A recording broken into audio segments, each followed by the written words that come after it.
What's good? What's good? Welcome to another episode of the CheckDown. I'm one of your hosts, Smitty. J Mick, how you feeling, bro? Oh, I'm feeling good, man. All my teams is undefeated, man. So I'm rolling right now. I'm feeling real good. Lucky you. Yeah. Damn your team, nigga. If my team don't win today, I ain't gonna have no college football team until the remainder of the season. They lose to Memphis today. I'm canceling them. They can cancel me. Nah. But sir, how you feeling, bro? I'm good, Playboy. And the honorable first lady of the CheckDown, Pop. What's happening? What up? What up? I'm chilling. Dang, both of your teams are undefeated too, huh? No. Oh, damn, LSU. LSU lost? Yeah, Yeah. the season. Huh? Oh, USC. Damn, I forgot about that shit. Oh, damn. Well, man, it's another week of college football. We got some interesting games today. Not really a lot of games as usual, but let's see. I was trying to figure out which games to go first. Obviously, 12 o'clock game. I mean, might as well go that Bama game first. I mean, that's the first game of the day, pretty much. Yeah, that's the biggest game of the day. Oh, man. And let's see that for last. I mean, well, not last, but later. I mean. We can go there first. We got Alabama versus Wisconsin. Over under is what? 48.5. Alabama favored by 16. Sheesh. Yeah. A lot of people saying this could be an upset, though. I mean, I've heard some Big Ten people say that. I don't think Bama losing that game, though. I mean, but I don't like the 16 points either, though. I wouldn't take the 16. I think that's a lot to lay because if it was in Tuscaloosa, then I'd be like, yeah. I mean, like, they'll run them out the gym. But that game is in Camp Randall, man. Camp Randall kind of tough to play sometimes. I mean, I think it's going to be real warm there today. I think it's going to be like 85 up there today, so it's pretty warm. I definitely like Bama in the game. Definitely like I think I took them at like 13.5. I think either 13 or 12.5. I think I took them. So yeah, that's where I'm at. Like, I mean, if you bet on like team totals and stuff, I would definitely bet the Alabama team total to be over 30. Like, I think that's definitely going to hit. I mean, without question. So, shout out to Spody, man. Spody says she took Wisconsin money line, sprinkled a little bit because she got a feeling. Ooh. She got a feeling. You know, he's taking a risk. Big risk. But I don't know. I mean, I've been hearing it through the grapevine, man. A lot of people think this could be one of those games that's an upset. I like Alabama though. 16 is a lot. I don't like big spreads like that, so I probably come down to something like 10 and a half. But I'm not really big on like the 16. But Wisconsin, I mean, if they could get a run game going, they got a couple things they got to do to keep Alabama off the field. But that 17-year-old wide receiver Ryan Williams, listen, man. I don't know. Like, I just don't know if they got anybody over there in that secondary that can keep up with that young man. But, no, I doubt it. Yeah, that's gonna be ugly. Certified? I don't know, dog. I don't know these people. I really don't have nothing to add. I don't know nothing about either one of these programs at all. Pop? College football just don't like. I can give a take, dog, at this point. You know what I'm saying? Like it really like if my team is winning, cool. If they not, I don't really care. It's just too much for me, man. Like keeping up with recruits and all that shit. I ain't got time for all that shit, dog. I don't know these niggas. It's like if you take Toafio, I'm pretty sure I fucked his name up. If you take him off the team and DJ, I don't know them niggas. I can't name one play on Florida State.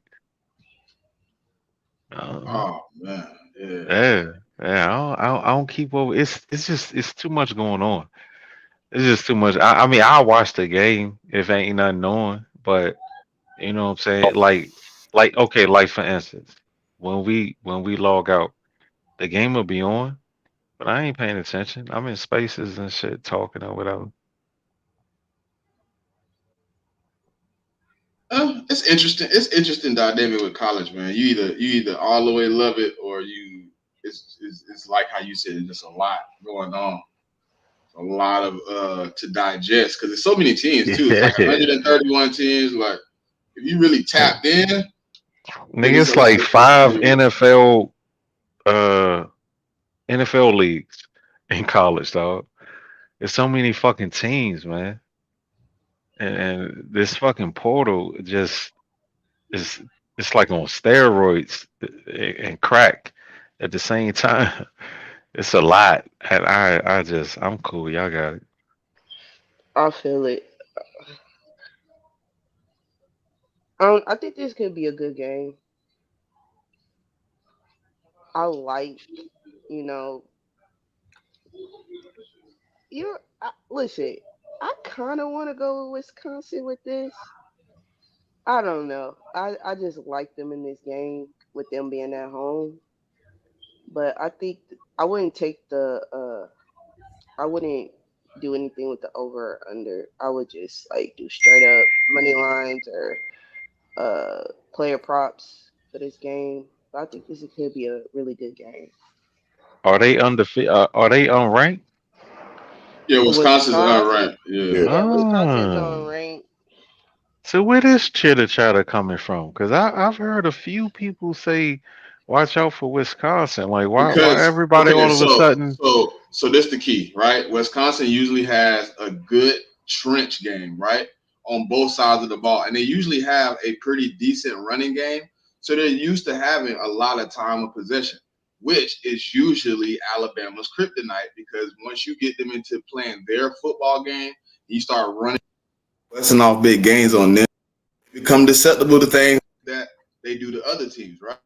Wisconsin does all the things you would basically say, like, I ain't gonna say to the level of like a Georgia, but they do all the things of like a Georgia.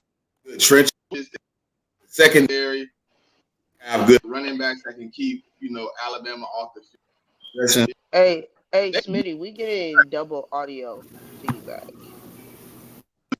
You say you Yeah. getting double. I'm gonna mute my mic.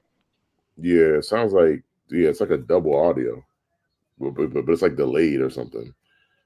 Am I still double? Nah. Nah, Okay. So like Wisconsin usually have good trenches, able to keep teams off the field. So that's why you hear the chatter. Like, if they can come out and run the ball, sir, I mean that's deadly to any team, right? If you can hit them in the mouth and keep them off the field, and at the end of the game you look up and they've had the ball for 40 minutes, and you had the ball for 20 minutes, but you only got 6 points because they can stifle you. And I mean Wisconsin usually got some dogs, but it's different though. Like I just don't know how Wisconsin can like really like I don't know, man. They're gonna have to run that ball today. They're gonna need for 100 me, plus. it's also like Alabama. They seem to struggle a bit in the first part of their game last week. So I don't know if that'll carry over into this. So I'm also looking at their previous play. They ended up, getting a win. I think they won by 2 touchdowns in their last game, but it was a fight. I mean, going into the fourth quarter, man, that I think they was only winning by 1 or 2 points. It was real close going. Yeah, it was a really close game, and so they finally pulled it out in like the latter part of the game to have them like go up that much. But I need that. So like for me, I'm carrying that over into this week. They possibly could have a better start in this game, but just because of that, that's why I'm just like, I But don't I feel know. Maybe Wisconsin can get them.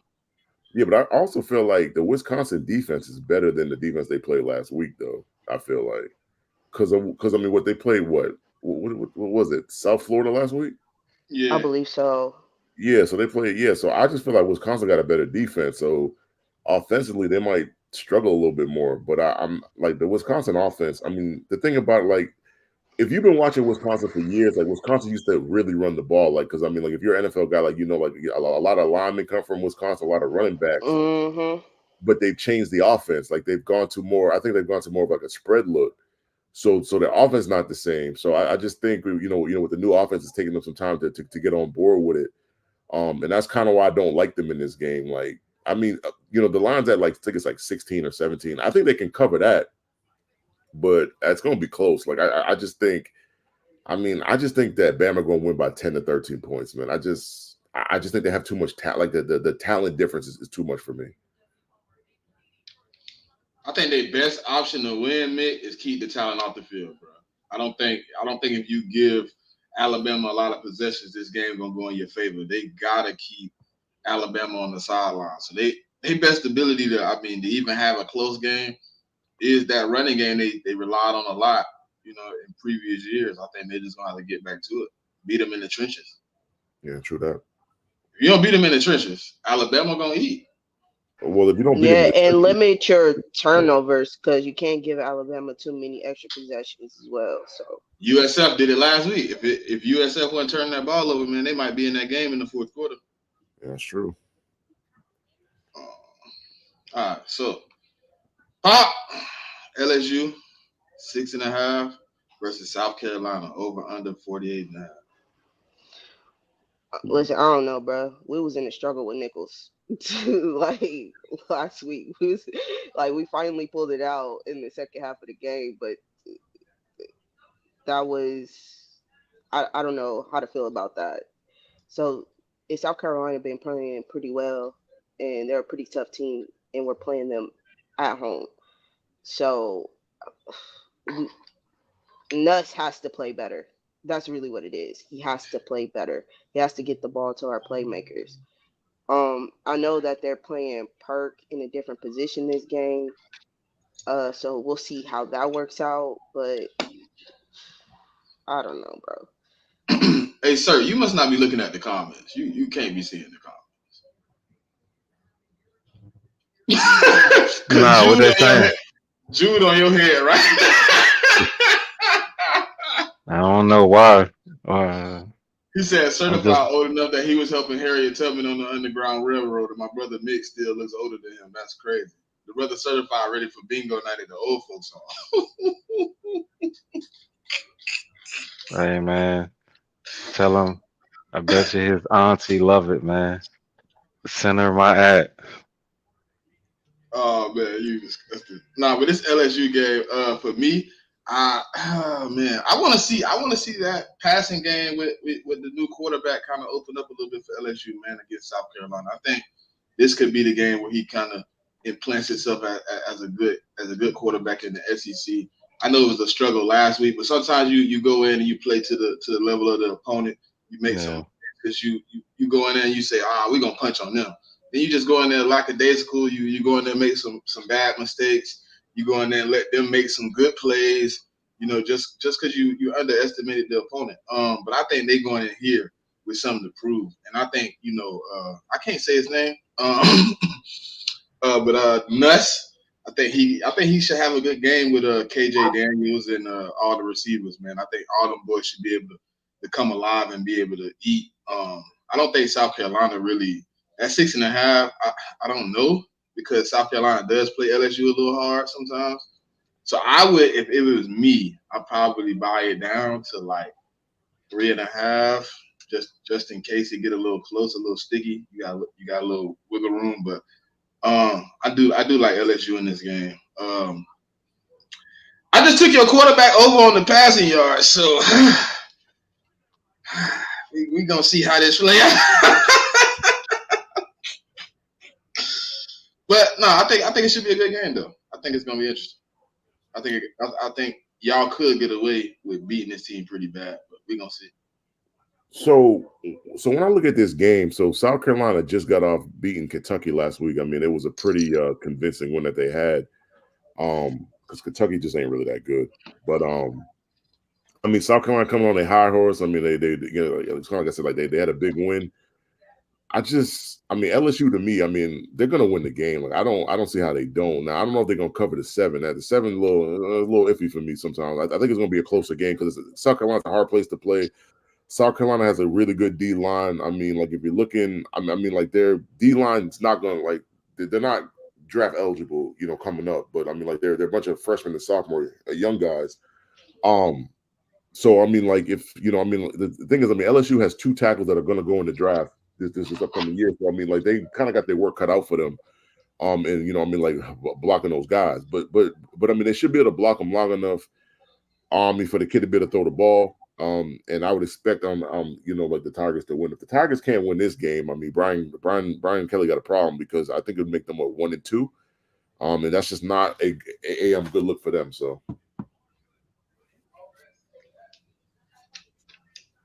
All right, so next game on the list for today.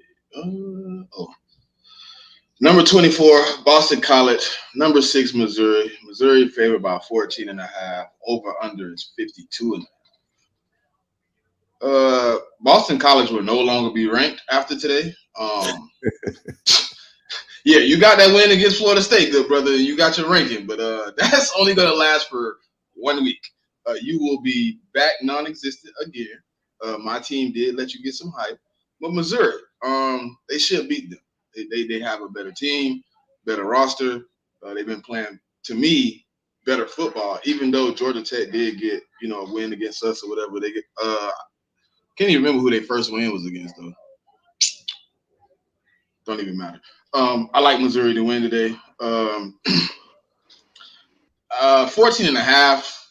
Yeah, I'm taking it. I'm taking the 14.5. I ain't gonna even lie. I'm taking the 14.5. I think they could cover the 14.5. I think Brady Cook might have the game of his life today. That secondary was not good when they played us. Just DJ Ungalale, who I throw the ball away. Just he could complete a pass if he wanted to, but I think Brady Cook has a good day today. Give me Missouri 14.5. Yeah, so I mean, the only issue in this game, I think, is Castellanos, who's the BC quarterback. I mean, he's a dual threat guy. Like he definitely can run it. Throwing is kind of inconsistent at times. So I mean, that'd be Missouri's only problem I would see in this game. If I was gonna bet the spread though, I would like these 14.5 spreads. I mean, like I'd be hating the half a point. So I drop it down to like 13.5. So that if they do win by 2 touchdowns, then you win your bet or whatever. Over under 52. I'm not gonna bet the over. I mean, going to Missouri because the game's in the game's in Mizzou, so Mizzou's a hard place to play. BC got a break because they got to play them in the daytime. I mean, like, you have to play Mizzou at night. That's just like a horror show sometimes. So, but yeah, I mean, like if I'm Missouri, like defensively, if they can just shut down Castellanos from running. They should be good to go. I mean, Cook was pretty good at quarterback for Missouri last year. I expect more of the same in this game. I mean, BC's defense, they're not world beaters. So I mean, I would expect Missouri to be able to score points in this game, and I mean that's kind of why they have like the over under 52.5. If you're gonna bet that, I think it's gonna go under because I mean Missouri has a pretty good defense. And I just wouldn't expect the score to be over like 53. So.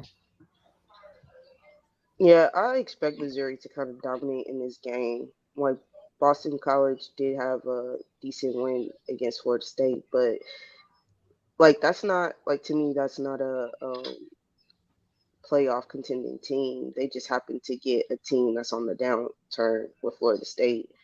And I think Missouri is a better team going into this game, and I think they should dominate on both sides of the ball. So I have them just being the outright winners for this one. Okay. The next game I got on here, I think this is gonna be an interesting game. UCF versus TCU, 2 undefeated teams. Minus TCU favored by 2, over under 62.5. I like UCF to cover though. I like UCF to win this game, man. I don't know if TCU really got a lot. I'm high on UCF. Like I think UCF got a pretty good offense. Their defense is good. I think is this both Big 12? What's UCF in now? I think they're in the Big Big 12. 12. Big 12. So this is a Big 12 matchup, right? Yeah, it is. Mm-hmm. Yeah. Yeah, I like UCF to get their first win in the Big 12, man. I think UCF pulls this one out. I don't understand how they're the underdogs, but I think it's just because they at TCU. Y'all tell me what y'all think. I like that over though. It might be over 62.5 though. Yeah, I'm gonna go UCF money line. Like I'm gonna take a little bit of a risk. I mean, I haven't been too impressed with TCU. I mean, over this year into last, not really super duper impressed.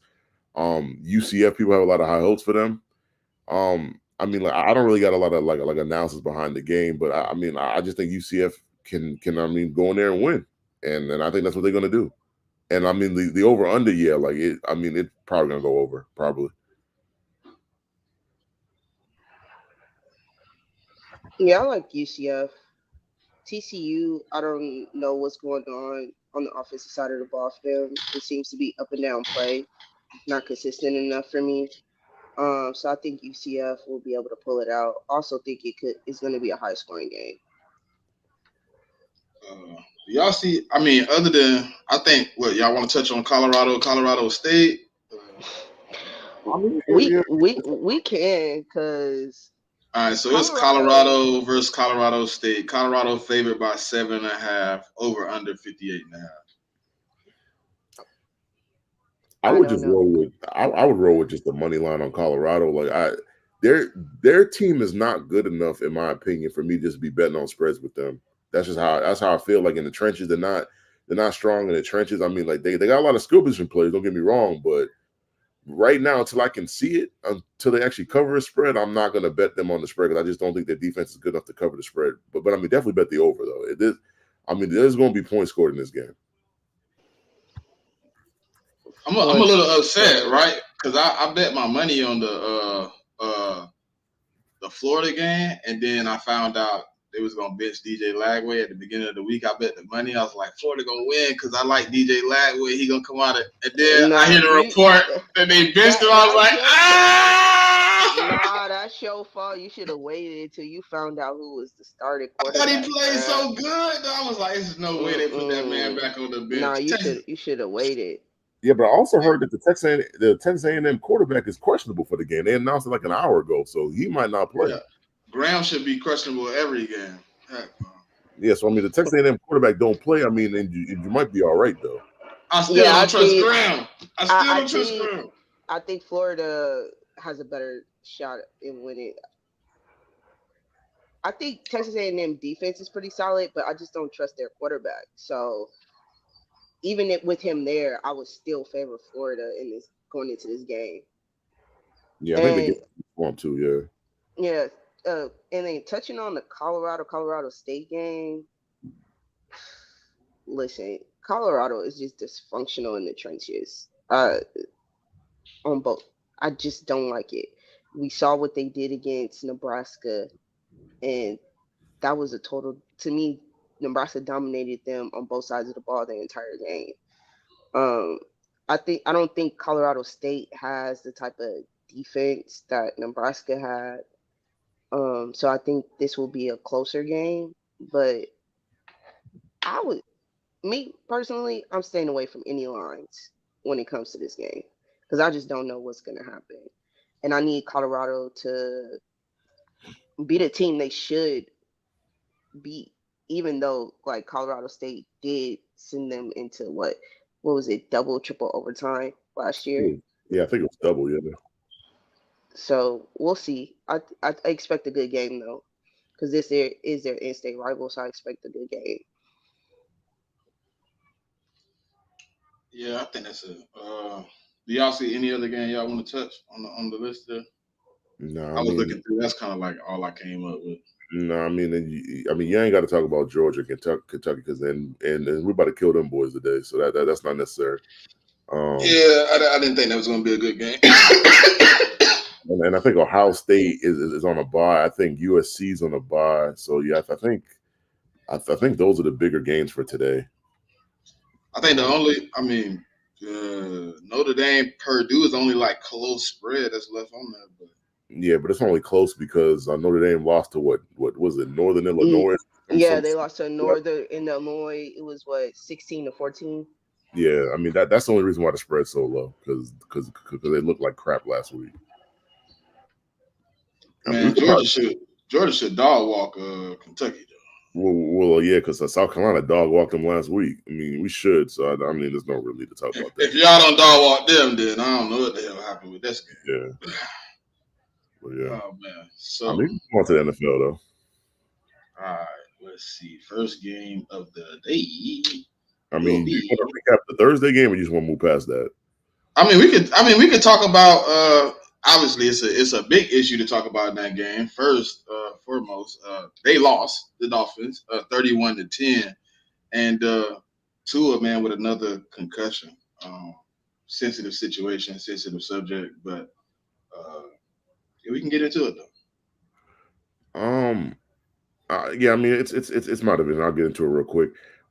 It's exactly what I expected to happen. Maybe not in terms of the score. Maybe not it to be 31-10, but I expected the Bills to win the game. I mean, I heard people running around talking the Dolphins going to win the game, but people don't y'all got to pay attention to the trends, man. The Bills in the last 12 are 11-1 against that team. So until that team beats the Bills, I will never trust them to beat the Bills. It's kind of like the Jets and the Patriots. Like there was a point we had beaten them 16 or 15 or 16 straight times, and then the Jets finally beat us at the end of the season last year where we only won 4 games. So situations like that, like you really got to pay attention to the trends. I mean, Buffalo just got their number. Whether it's in Buffalo or Miami, it don't really matter. And I mean, Josh Allen wasn't Superman, and they still beat their ass. So I mean, like They let James cook. That was just. I mean, James. I mean, they let James cook. That's what happened. So, but yeah, I just wasn't surprised. And when it comes to Tua, man, like I'm not like I think I said this earlier, man. I'm not gonna tell him what to do, man. He done trained and got to this point in his career, to play in the NFL. I mean, that's more to me of a family decision. And so whatever his family chooses to do, then then I'm okay with it. So I'm just not gonna get into he should retire or he shouldn't and all that. I'm not gonna do that. Like that's that man's life. Whatever he wants to do with it. And I'm gonna support his decision. I just want to talk about the game pre-injury. The dog, like Tua wasn't looking good in that game. You had 2 picks before you tried to force the ball to the sideline and didn't have enough power to get it there to throw the ball out of bounds and have a pick 6. They just weren't. He wasn't playing well. Yeah, as a team, they wasn't good before the injury. Yeah, before the injury, that offense just was not good. I don't know if it was the play calling. I don't know. Because here's the thing. Turnovers do kill momentum.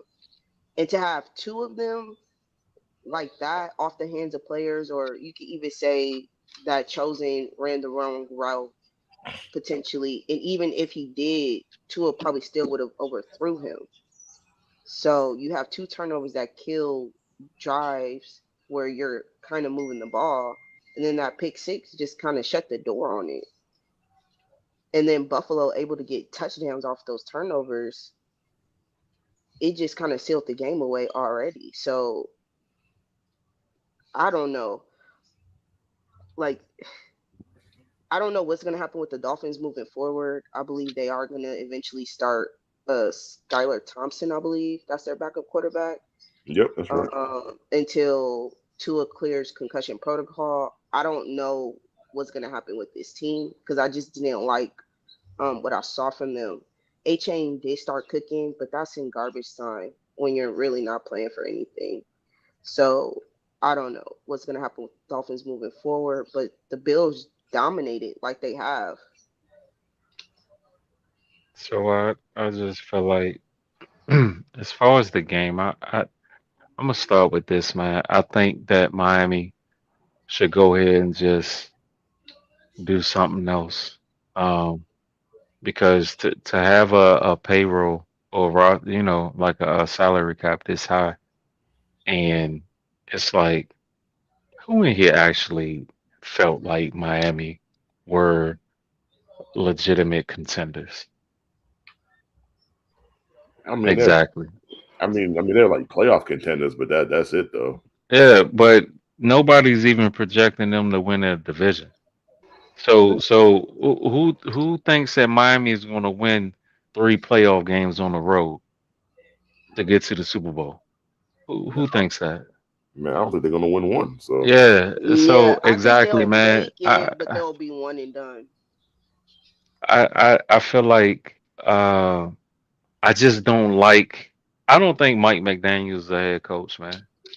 You know what I'm saying? From preparation to adjustments to culture, he's failing miserably.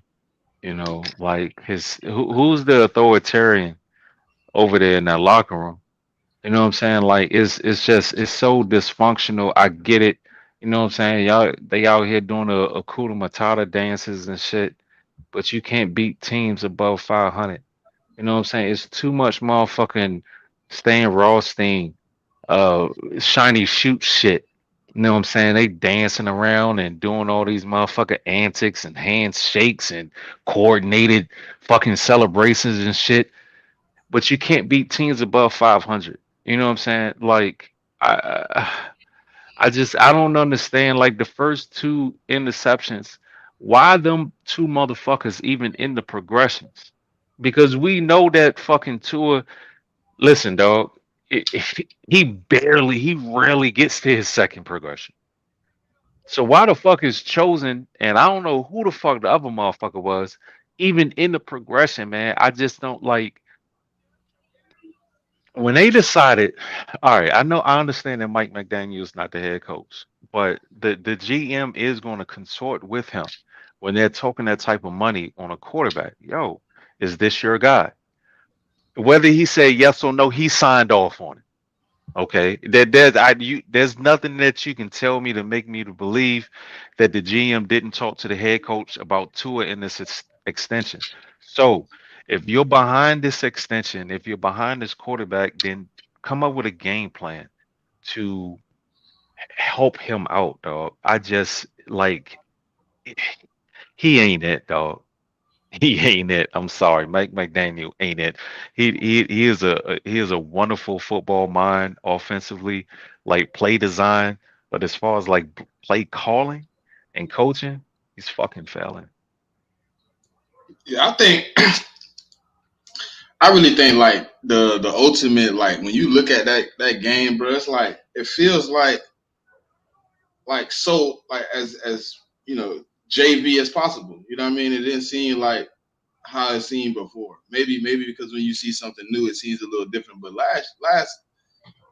Thursday night, that game didn't look good. The game Yeah, didn't look like you would think it would look with a team with that much on the table. Like you got top paid receivers, you got top paid quarterback, you got a stable of running backs if they let them tell it to me.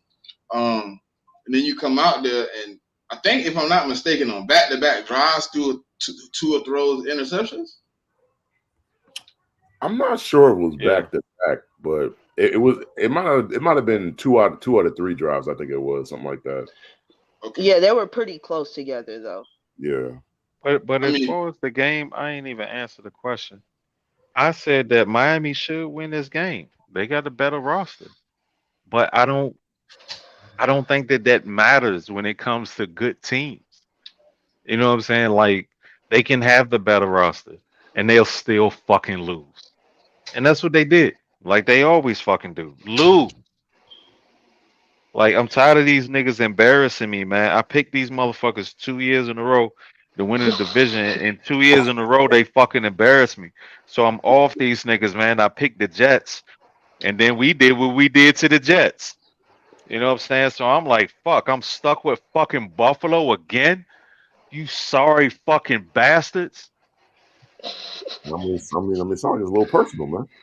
Yeah. I mean, But at Like, least goddamn, can I troll these niggas for once? Shit. Can somebody do something? Damn.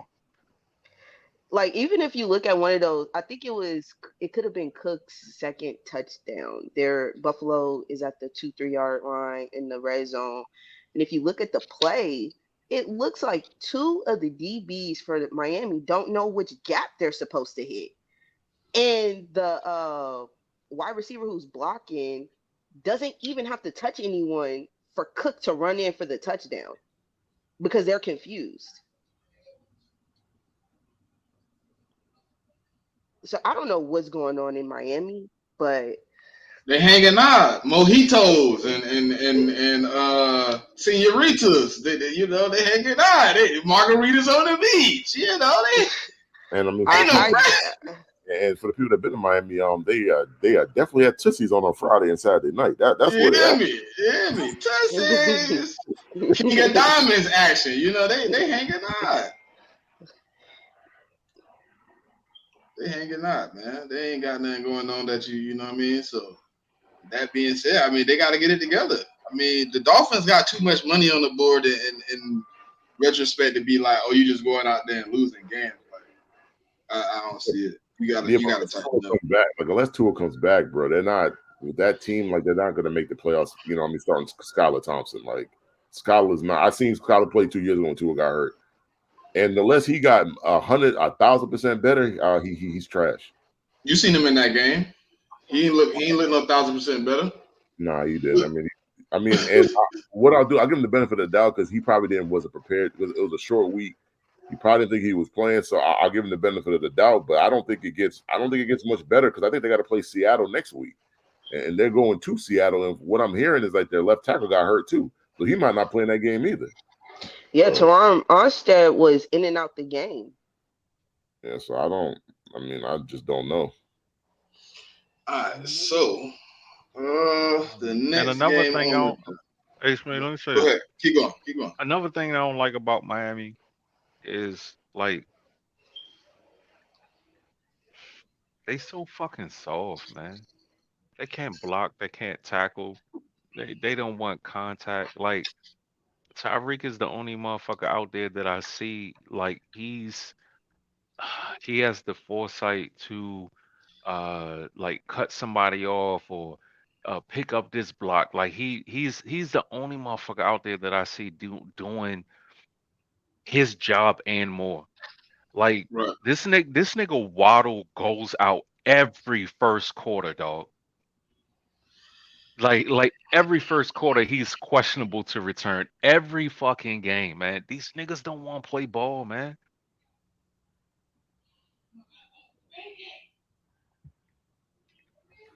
I mean, I can't argue with that. They do seem a little pity pat on the field a lot of the time. They seem like they just out there, finesse more than actually putting in, hard work. But we gonna see. They got to bounce back, man. They finna go through some however many weeks of having to figure it out. So they're gonna have to figure it out faster than later. Because if you go, let's say for instance they put 2 on, IR next week. That's 4 more weeks. You have to go with Skylar Thompson or whoever they bring in, which I'm pretty sure after this week, once you watch him play 4 quarters of football, they're going to be calling somebody. Some vet is going to get a phone call. Ryan Tannehill, I can see guys like that getting a phone call. Just, I need you to come in for a few weeks until Tua back on the field because y'all said it better than I could. Like I know people want to say retire or do this or do that. Guess what? It's a lot of money invested into a guy, and just hanging it up right now, I don't think is they first thing on their mind. They want Tua back at the building, back on the field, at the best health possible. So I can see them waiting a few weeks, maybe placing them on IR because I remember them doing that the previous year in 2022. He ended up missing like 4 or 5 games from that. So I think they're gonna do the best thing they can to evaluate this, but they're gonna figure it out quick. All right, so the first game for Sunday, Raiders versus Ravens. Ravens favored by 8.5, over under 41.5. If I'm not mistaken, Ravens has some dude named Falele playing in the game, and I heard he's bad, and I think he got to do what? Is he an offensive lineman or a defensive lineman? I think Falele is a defensive lineman, I think. Philly, what's happening, bro? Appreciate you for popping up. Yeah, I don't think he plays on. Let's go on. And the Philly plays on what, the Ravens, right? Yeah. He's on their defensive line. He on their defensive line? I think I could check, but yeah, I don't think he's one of their offensive linemen. Okay. I'll say this about the game. I think this is the Ravens should win. I don't think that the Raiders' run defense is that great. Um, And I and should I take think that yeah, Flynn is a right guard. I should take that back actually. yeah, I think this is where the run game for the Ravens should dominate. Um, and I think Lamar will have a bounce back game with this. I'm just not a fan of the Raiders' offense because if you watch the Chargers game that they had, that Raiders defense was out on the field way too many times and they eventually broke. That's when you have the Dobbins run, crazy run that he went on. And Hey, what so, happened to Nate Wiggins? I think he got into a car accident, so they said he's not going to play this week. yeah, Oh he's man, out. prayers, man, prayers. Yeah, so I think this is a game that the Ravens should dominate on both sides of the ball, and get the win. Hey, Knowles, I'm gonna give Florida State till halftime to be looking decent, and then yeah, we're gonna do that. But Raiders, Ravens, listen. If Max Crosby can create pressure, if Max Crosby can create a problem in that backfield, which I seen Chris Jones do a lot of the first game Thursday. This game could be a long one for the Ravens, right? But I also need, to see more. I think that Ravens offense has to figure out a way to incorporate Derrick Henry to win some of these games. I think today is the biggest test because I think the back end of the Raiders, if y'all can tell me if I'm wrong or right, is pretty decent, man. I think they can hold some things down a little bit in that back end. Now, whether it's a facade or not, is to be seen. But I think the Raiders has a pretty decent secondary to stop some of them things. So I think you got to get Zay Flowers involved. I think they had a hard time getting Rashad Bateman the ball last week. You got to figure out how to get Derrick Henry involved. You can't be one dimensional. Like when I seen Derrick Henry come in and they go to that pistol or to that I formation, I was like, oh man, this team is buns, bro. I swear to God. Yeah, you must be watching Florida State. Bro, he fumbled. He just fumbled, bro.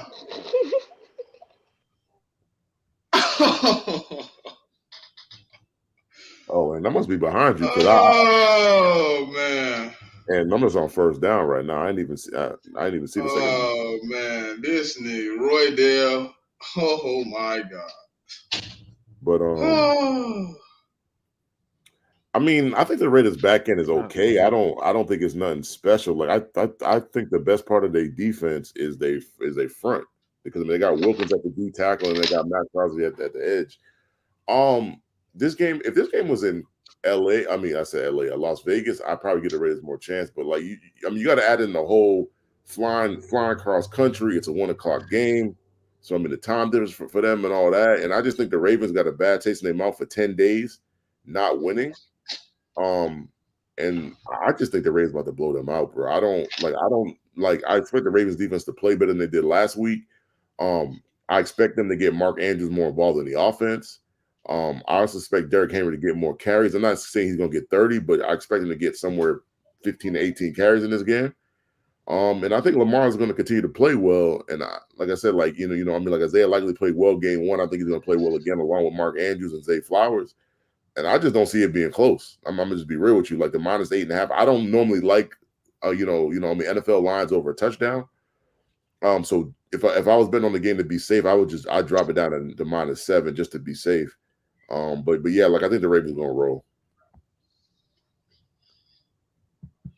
um, Baltimore at home, 1 o'clock, man. Uh, it really shouldn't be any type of contest, to be honest with you. I think the Raiders gonna get punched on, to be honest with you. I Baltimore laid an egg last week, so they're gonna want to come back and show that they are the contender that we think they are. And I think that the Raiders are just meeting them at the wrong time, man. Yeah.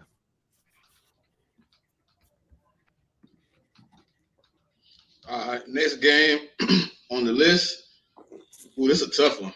Browns versus Jag. Jazz favored by 3, over under 41.5. Certified. I think you're the best one to give an analogy on this game. I don't know why you say that, man. I don't believe in either one of these overrated ass bombs.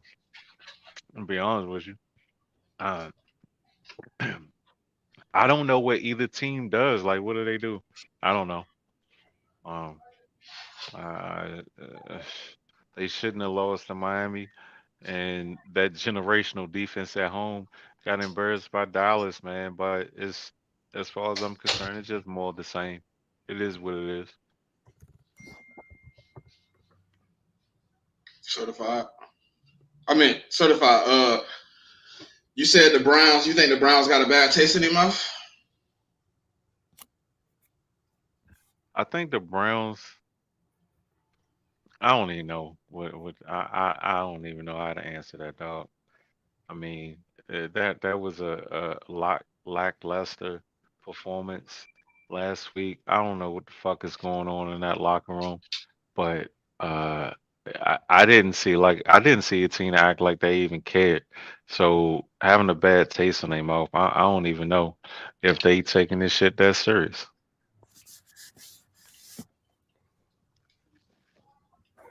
Go ahead, J. Mick.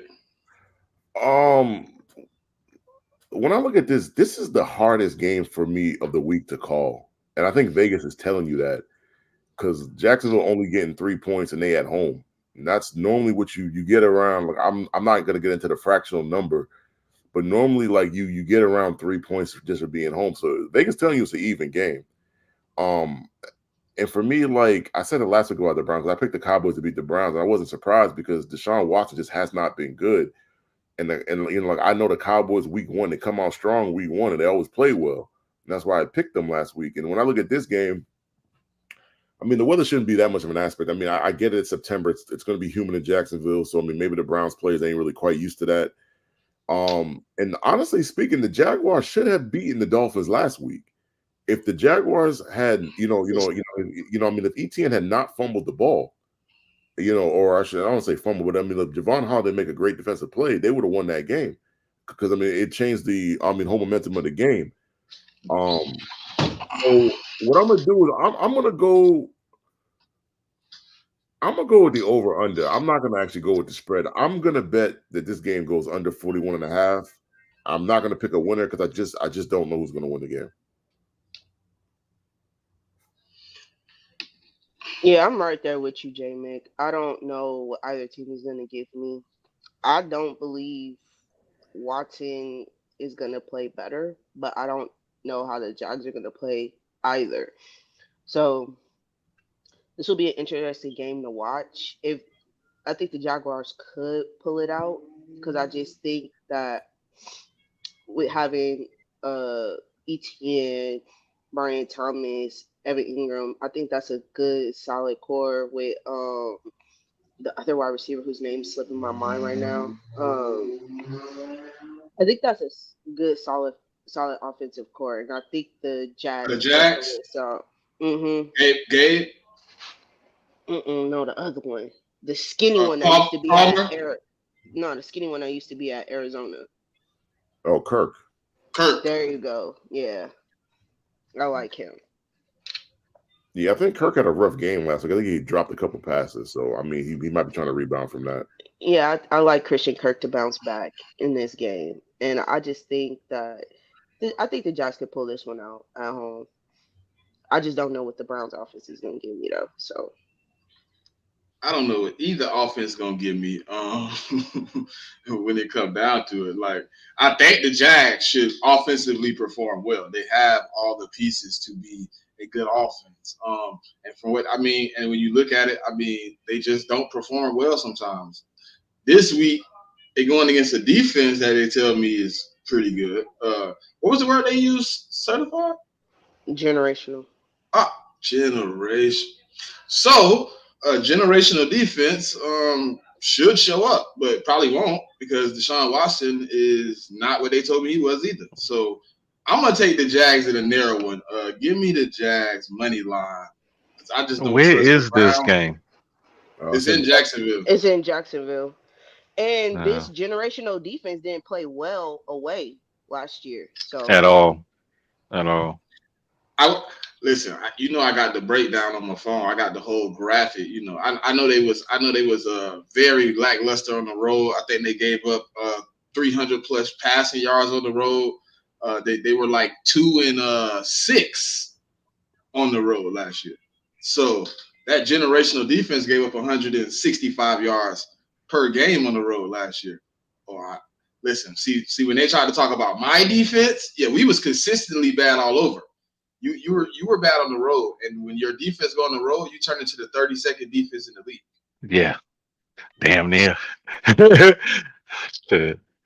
I just So it just looks so bad up there, man. Like with the Deshaun thing. Um, I don't know. I don't like really getting into who likes who and whatever, but it's just like the whole thing with the linemen. Um, it's just I don't know, man. That whole Cleveland situation just looks bad, man. The optics of it just looks bad.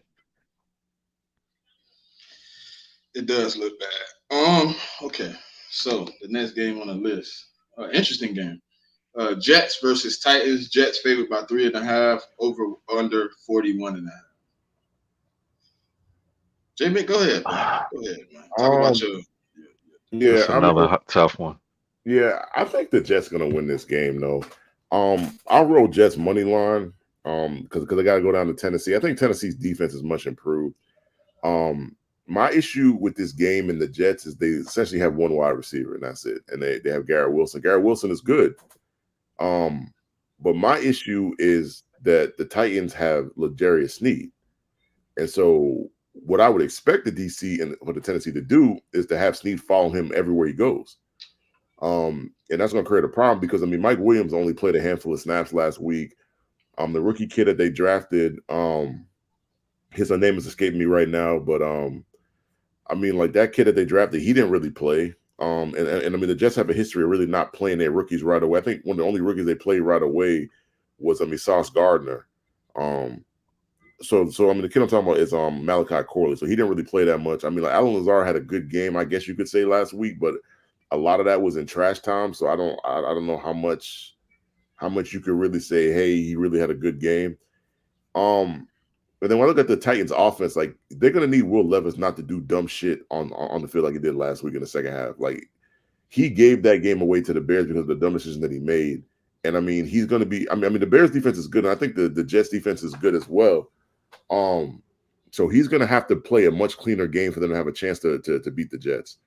And I mean, I just don't know if I see it, and I don't see this game going over either. Like I see this game going under as well.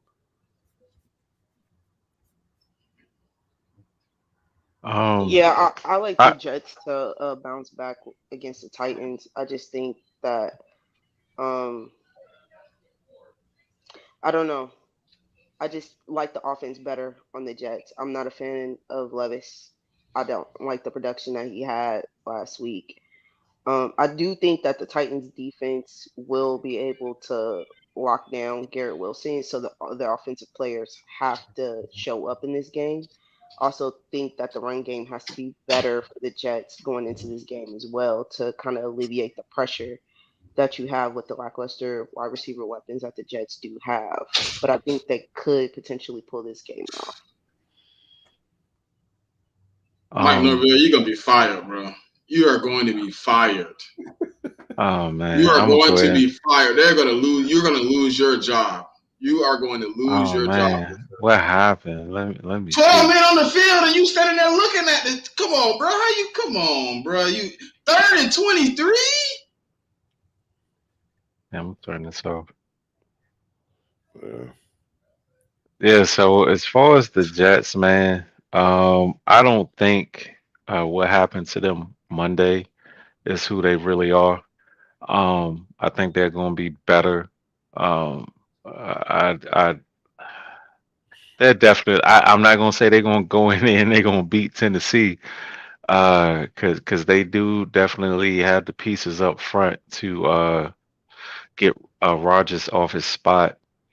Um, but they should beat Tennessee. They should. I'm gonna go with the Jets. I think they three three and a half. They should cover that. They should cover that.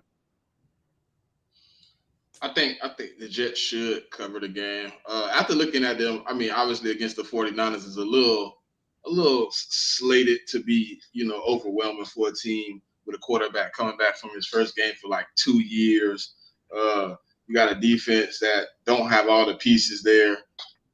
They should have got beat, right? We all had agreed last week we thought the 49ers would win that game. Um, but Yeah, I'm but not 100% sure they go in there and just beat the Titans though. Like I yeah, but don't think the Titans lay down. yeah, but there's one in the game, and then they got physically dominated, bro. It's one thing to lose a game, another thing to get physically dominated like they got physically dominated though. Um, yeah, that defensive front did not look as intimidating as they told me.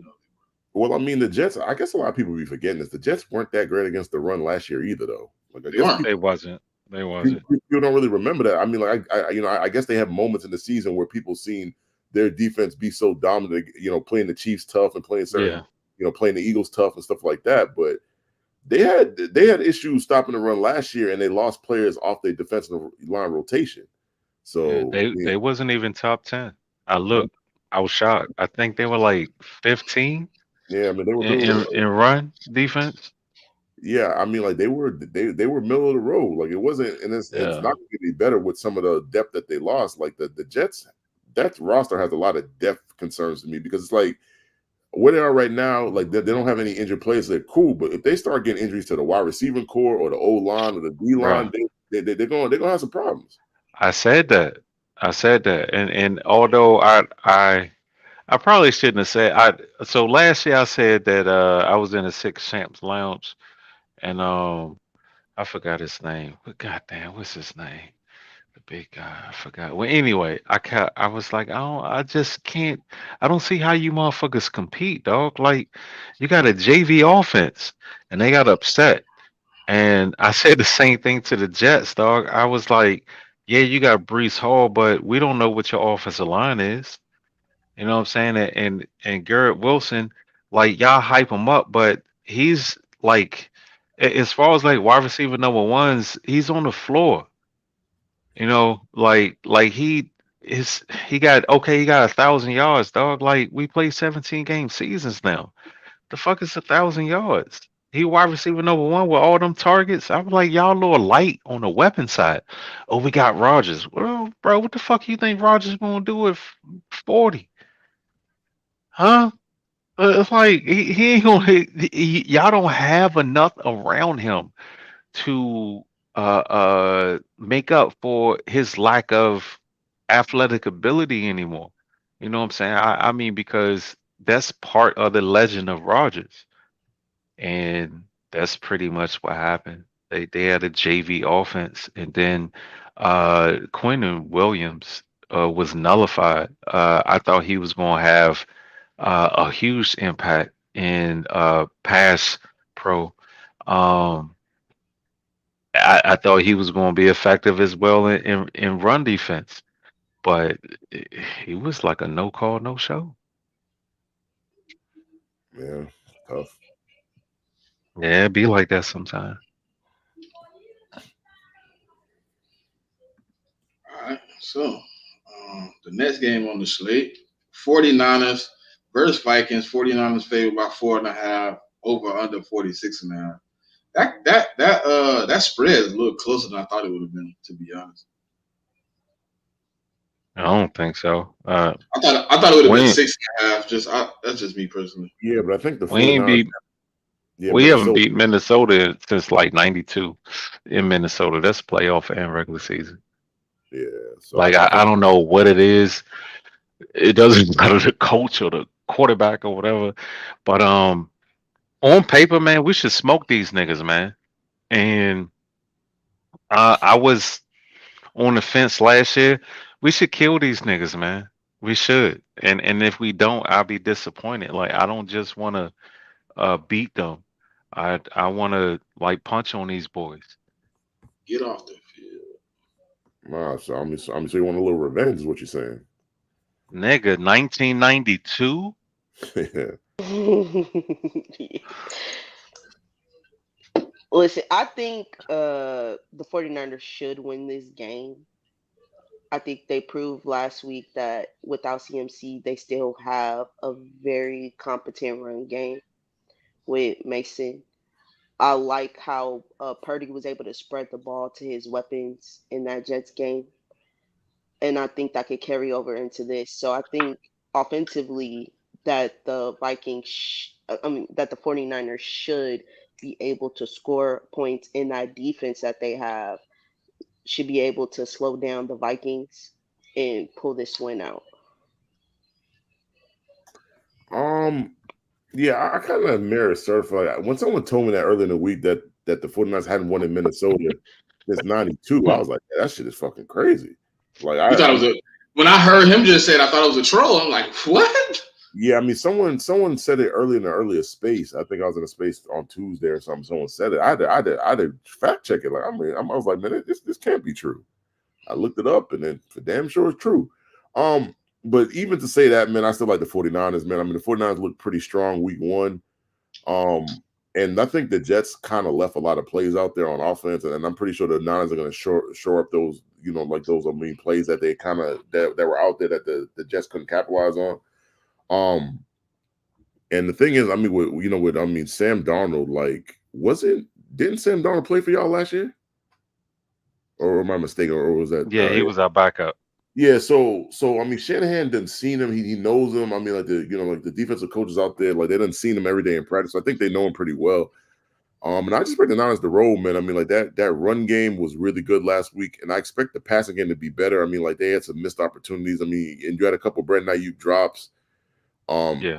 And I just think they're going to correct that. And I think Brandon Ayuk is going to play much better this week. And I just expect for them to roll. So I mean, giving the Niners minus the 4.5. You should.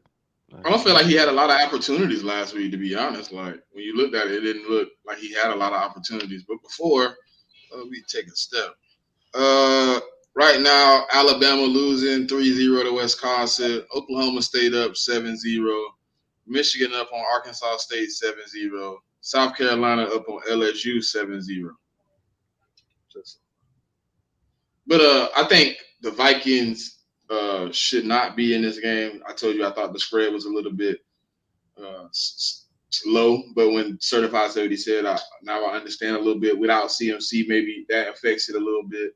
But the 49ers should have a game plan to beat the Vikings. I know the Vikings were, looked a little competitive last year. Sam Darnold looked very efficient. He wasn't making mistakes. I think the 49ers defense is one of those defenses that forces you into those mistakes, making you make quicker decisions, making you see things that aren't there. I think I don't know if Sam Darnold is going to revert back to the guy we remember him to be, but I think he is going to have to make some tougher plays this week. He's going to have to make some tougher throws. He's going to have to, maneuver that pocket a little better because the defensive line is going to make some noise for the 49ers with, Bosa and Hargrave and, those guys, getting penetration. So I like the 49ers to win. Give me 49ers. I'll probably go. I don't even know. I don't want to. I just take money line. I ain't going to even play with it. All right. So the next game. Mick, Seahawks versus Patriots. Seahawks favored by 3, over under 38.5. Man, I'm gonna roll my team one more week, man. I mean, the line's only 3. I actually like my team in a spot because the Seahawks old line was one of the worst last week performing. I mean, if you look at like the at advanced metrics and stats or whatever, I think they were bottom 5. For them offensively, their wide receiver core is strong. I'm not gonna cap on that. I mean, like they have Lockett, they have DK, and they have JSN. So I mean, like they have a strong wide receiver core. My team has had a history against Geno, man. Like we pretty much play well against Geno because I mean, like Geno played for the Jets, and I believe he had a little quick stint with the Giants as well. So I mean, like the wide receiver core is pretty good. Seattle's they starting running back. I think he's listed as doubtful right now. So he's like most times when the NFL plays listed as doubtful, he's not going to play. So I think Charbonnet gonna get the start there. What I look for my team to do is, especially Keon White, like Keon had a strong game last week, 2.5 sacks. Like I mean, I expect him to try to dominate his matchup on on the line. And pretty much what I need is like I need my offensive line to play as well as they did last week. I need Mondre to be able to run the ball, and I need Jacoby to minimize his mistakes. So I mean, looking at the all 22 of my game, what I did was I seen we had a lot of open guys that he just didn't see. So I'm hoping that he can correct that. I'm not saying that you got to see every guy that's open, but there were a lot of plays where like they were open guys. He just never saw them. So I mean, if he can correct that, and we can play good defense and we not turn over the ball, like I think we can win this game. Seattle had three safeties in that game against the Broncos. I've never seen something like that happen. Um, the offensive performance they had was very poor, and I think that if they continue that performance going into the game with the Patriots, it could get out of hand for them. Offensively, I think they are slightly better. I think it's a wash at the quarterback position. We've seen Gino, we've seen Jacoby, so we know what that is. I do like Charbonnet as the running back for the Seahawks.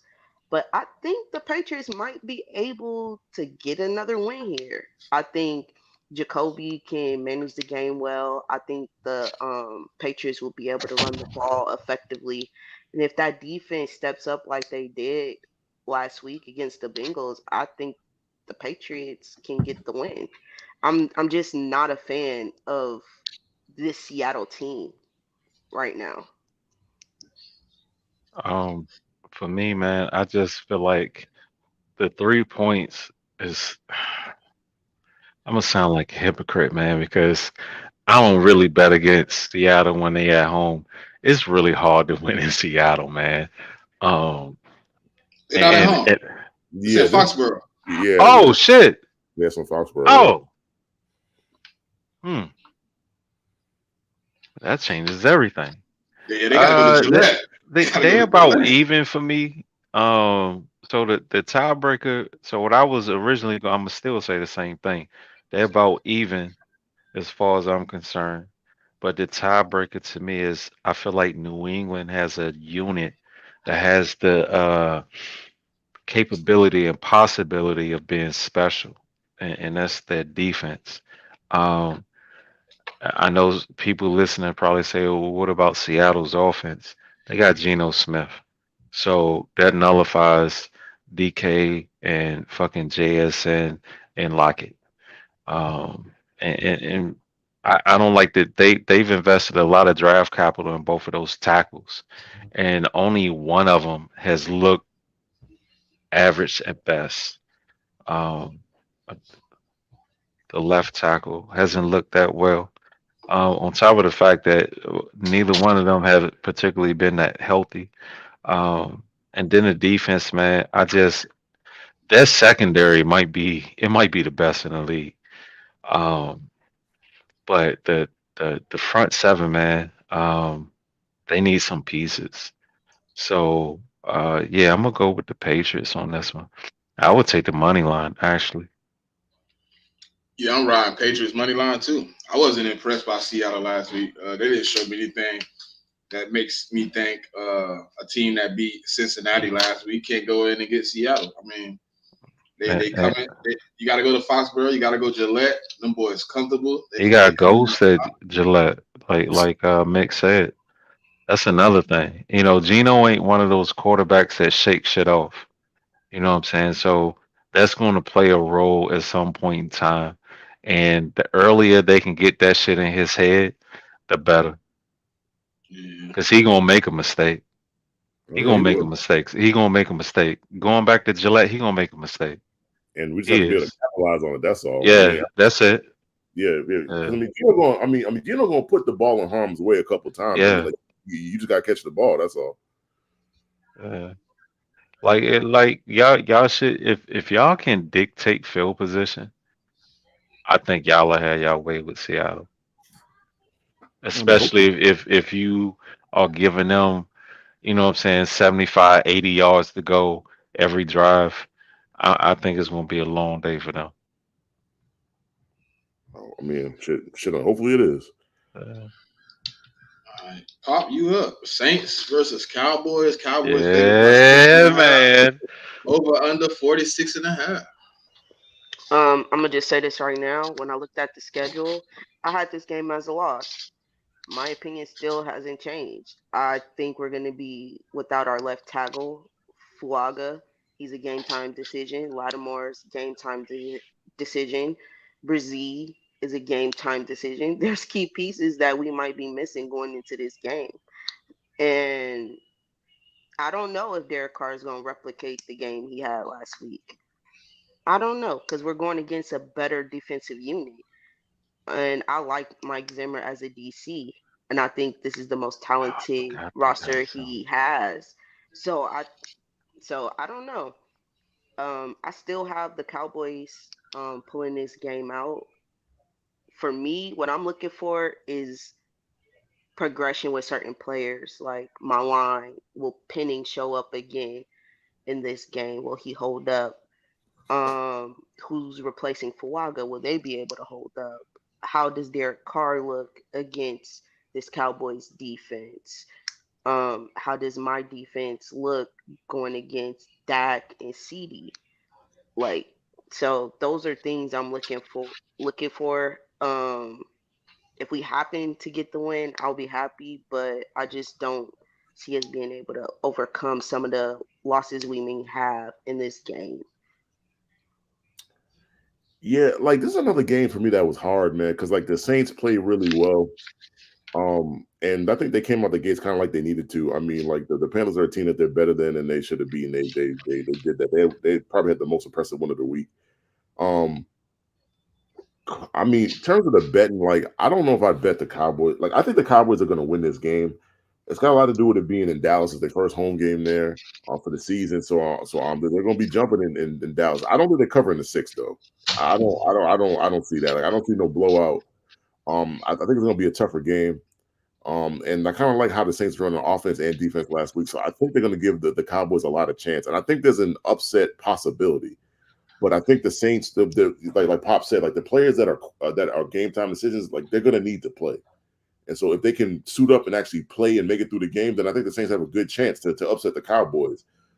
But it's kind of iffy for me. So I mean, if they don't play, then I just don't think I'm not sure they can win. I mean, there's just certain pieces that they're going to need to be able to beat the Cowboys, and if you don't have those pieces, I just think it's going to be hard for them. So I mean, that's the way I see the game. But I think it's going to be a good competitive game. I mean, this could be the game of the week. So I mean, if you take out like the Bengals and the Chiefs game, so Um, so for me, I feel like this is.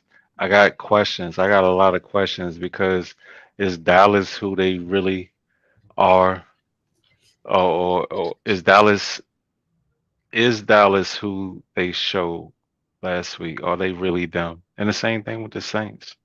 Are they really who they showed me last week? So I like this matchup. I think there's going to be some points scored. I don't know about six. I don't know about that because I feel like uh, the Saints could go in there and punch on these niggas. You know what I'm saying? I mean, or the Cowboys could do what they did to the Browns. You know, I mean, this shit could go either way. But the Saints can do them just as dirty, is what I'm saying. So I don't know about the spread. The over under, I lock that in now. Uh, and I'll probably say CD Lamb anytime touchdown. And what's my man? Uh, I think he gonna have what's his name? Demarius. What's your linebacker name? I think he gonna have Demario Davis. Demario. Yeah. He's gonna have at least 8 tackles. I would take that too. yeah. To answer the And, question, and in the chat, I guess someone asked is Marshawn playing? I think it's a game time decision, so you got to kind of wait and see if he's going to play. Yeah. okay. Yeah, CD Lamb anytime touchdown or over, and I like Davis tackles. 8.5 max.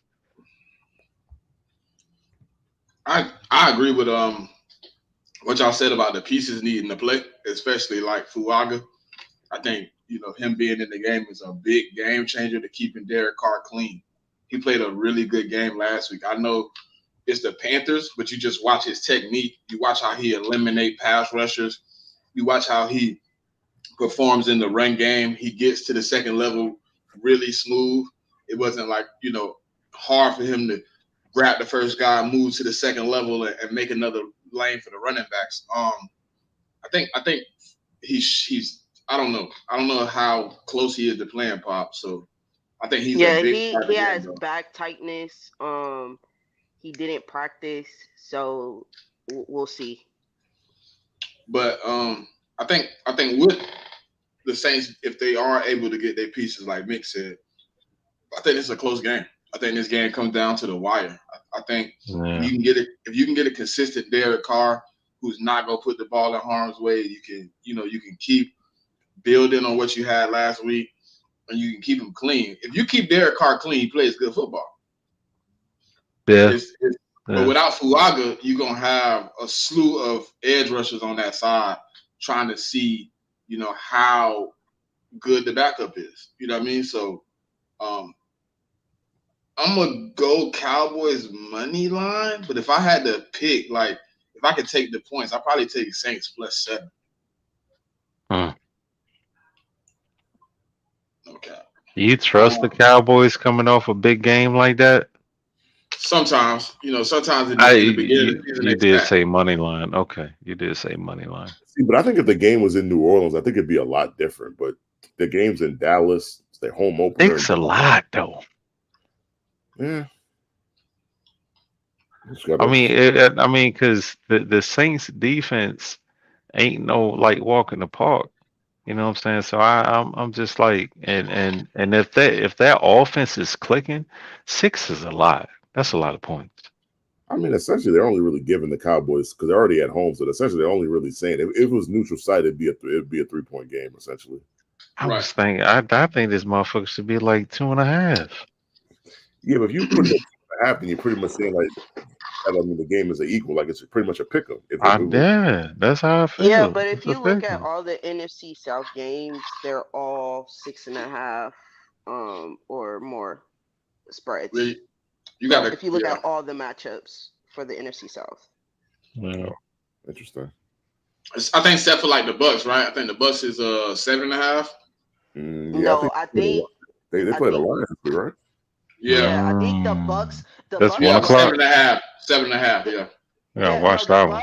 the Bucks line was at 6, but it moved um Where that a game? few days ago. That's in I think it's Detroit, it's I at believe. Detroit. At Detroit. outside Detroit. Yeah, Oh, yeah. Yeah, And the Bucks are without well, we could talk about that when we get to that I game. yeah. hate This is the them next niggas, game. This is the man. next one. Giants I versus hate them Commanders. niggas, man. They get 14 games in domes, dog. Like what the fuck, man? How's that even possible? That shit is crazy. I think they had 13 last year, if I'm not mistaken, right? Yeah. I mean, they play in a division where only 2 of the teams play outdoors, so that got something to do with it too. So Yeah. Um Giants Commanders, listen, I think this is the game the Commanders potentially get their first win because I am not a fan of Danny Dimes over there. Uh, the game he played against the Vikings last week was atrocious, and they announced that he's the starting quarterback for this game. I think if you have that Giants defense out there on that field, Jaden Daniels is eventually going to be able to break one and get that offense get to clicking. Um, and I like the Commanders to win this. I'm just not a fan. I'm not a fan of Daniel Jones. the only thing I'd say is like when you look at the stats, though, Daniel Jones plays really well against the Commanders. That's the only thing like. He's never. He's 5-1-1. Yeah. Like he doesn't lose to the Commanders for some reason. Like I don't know if that's the previous regime and the defense not being as good, This is a hard game to call for me, man. I'm gonna be real with you. Like, I think the Commanders should win, but there's a world where I see the Giants could play much. I think Danny Jones. I don't think he's a great quarterback, but I think he was rusty. Like, he hadn't played in a long time in a real game.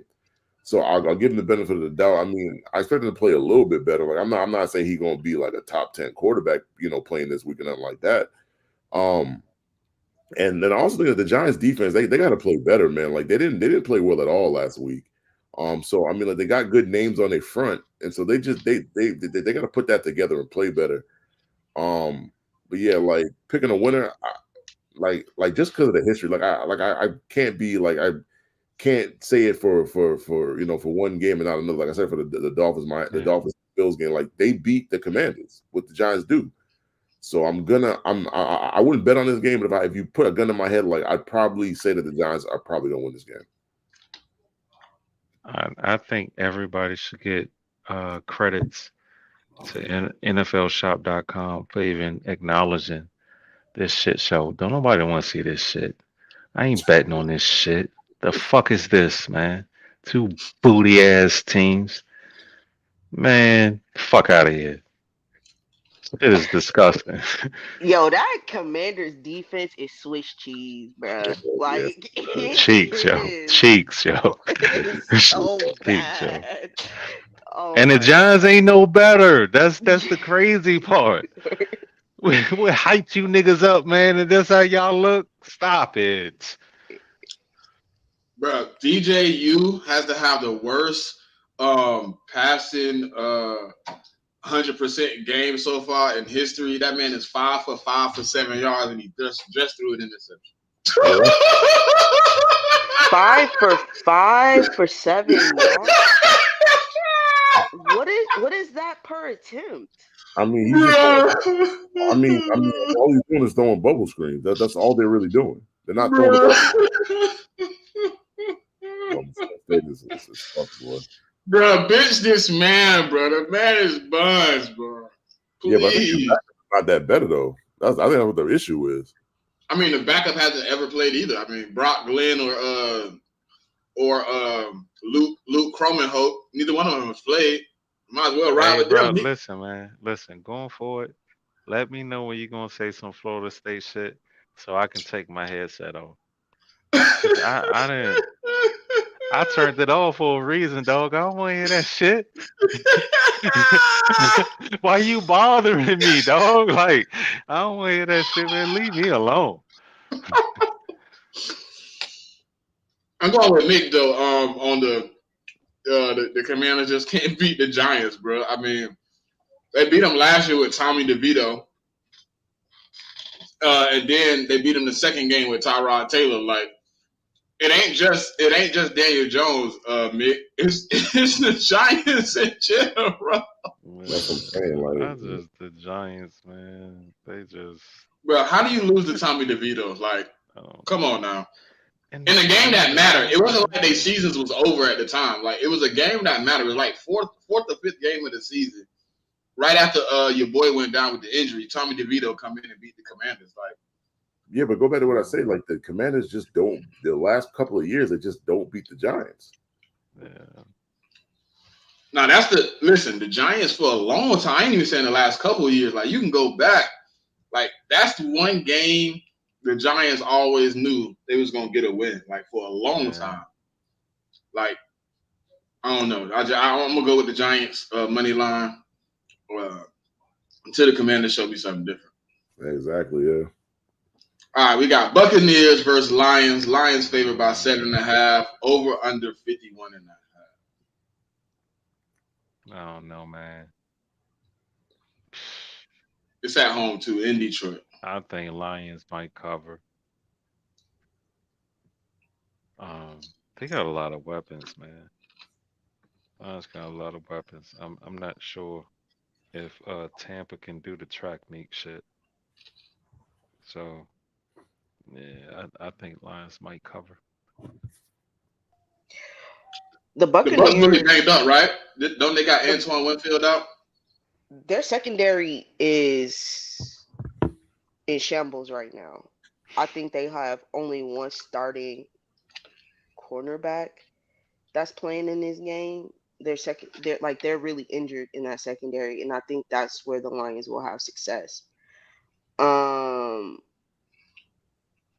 I think it might be a close game because that run defense for Tampa is pretty good, but I think over the course of the game, eventually it's gonna break. I think St. Brown can have a game. I think JMO can have a game. I really like Gibbs in the pass game in this as well. I think Baker will be able to cook, but eventually I think the Lions will just be able to take over just because of the secondary. I just think that the weapons that the Lions have will just be eating Laporta. Like they have so much talent on the offensive side of the ball, and they have the best O line in the league. So I think on the offensive side of the ball, eventually the Lions is going to dominate the game and pull this out.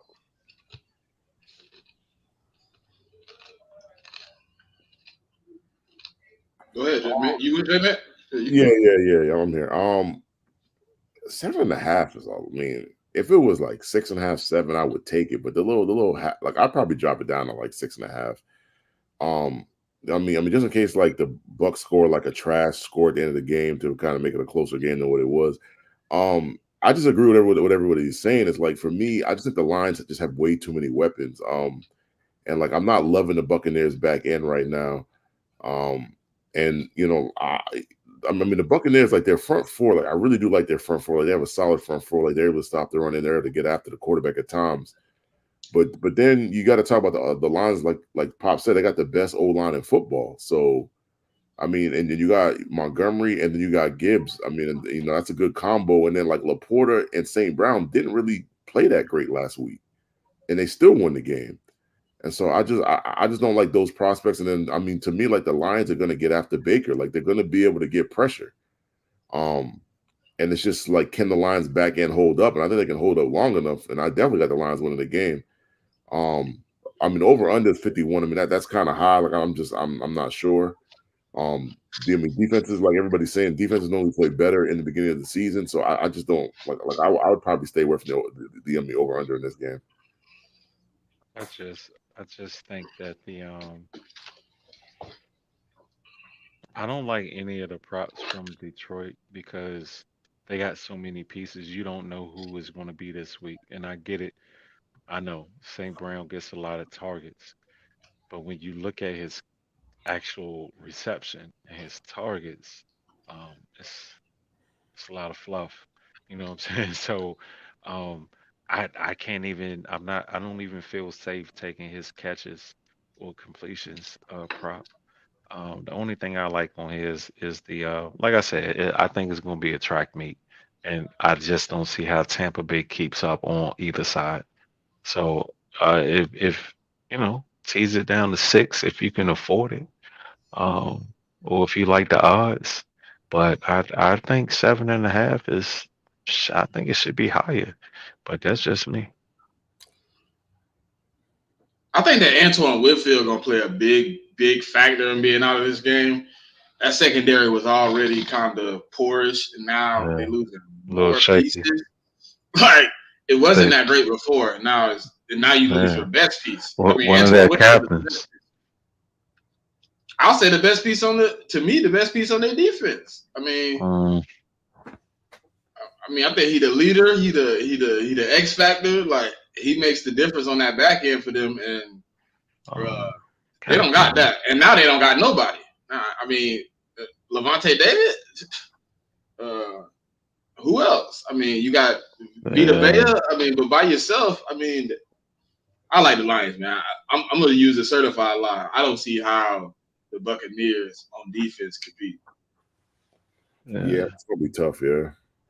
But then they'll fuck around and come out and hold Detroit to like fucking 9 points or some shit. Yeah, You know what I'm saying? And still lose though. It'd be like 3-9 or some shit like that. yeah. I'll say this about Todd Bowles: he knows how to put his players in position Yeah, for their skill I set. He agree. knows how to cook up a defense. even with deficiencies. So I think that defense will still be competing. I just think that the Lions offensively will be able to put up enough points to edge the Buccaneers out in this game.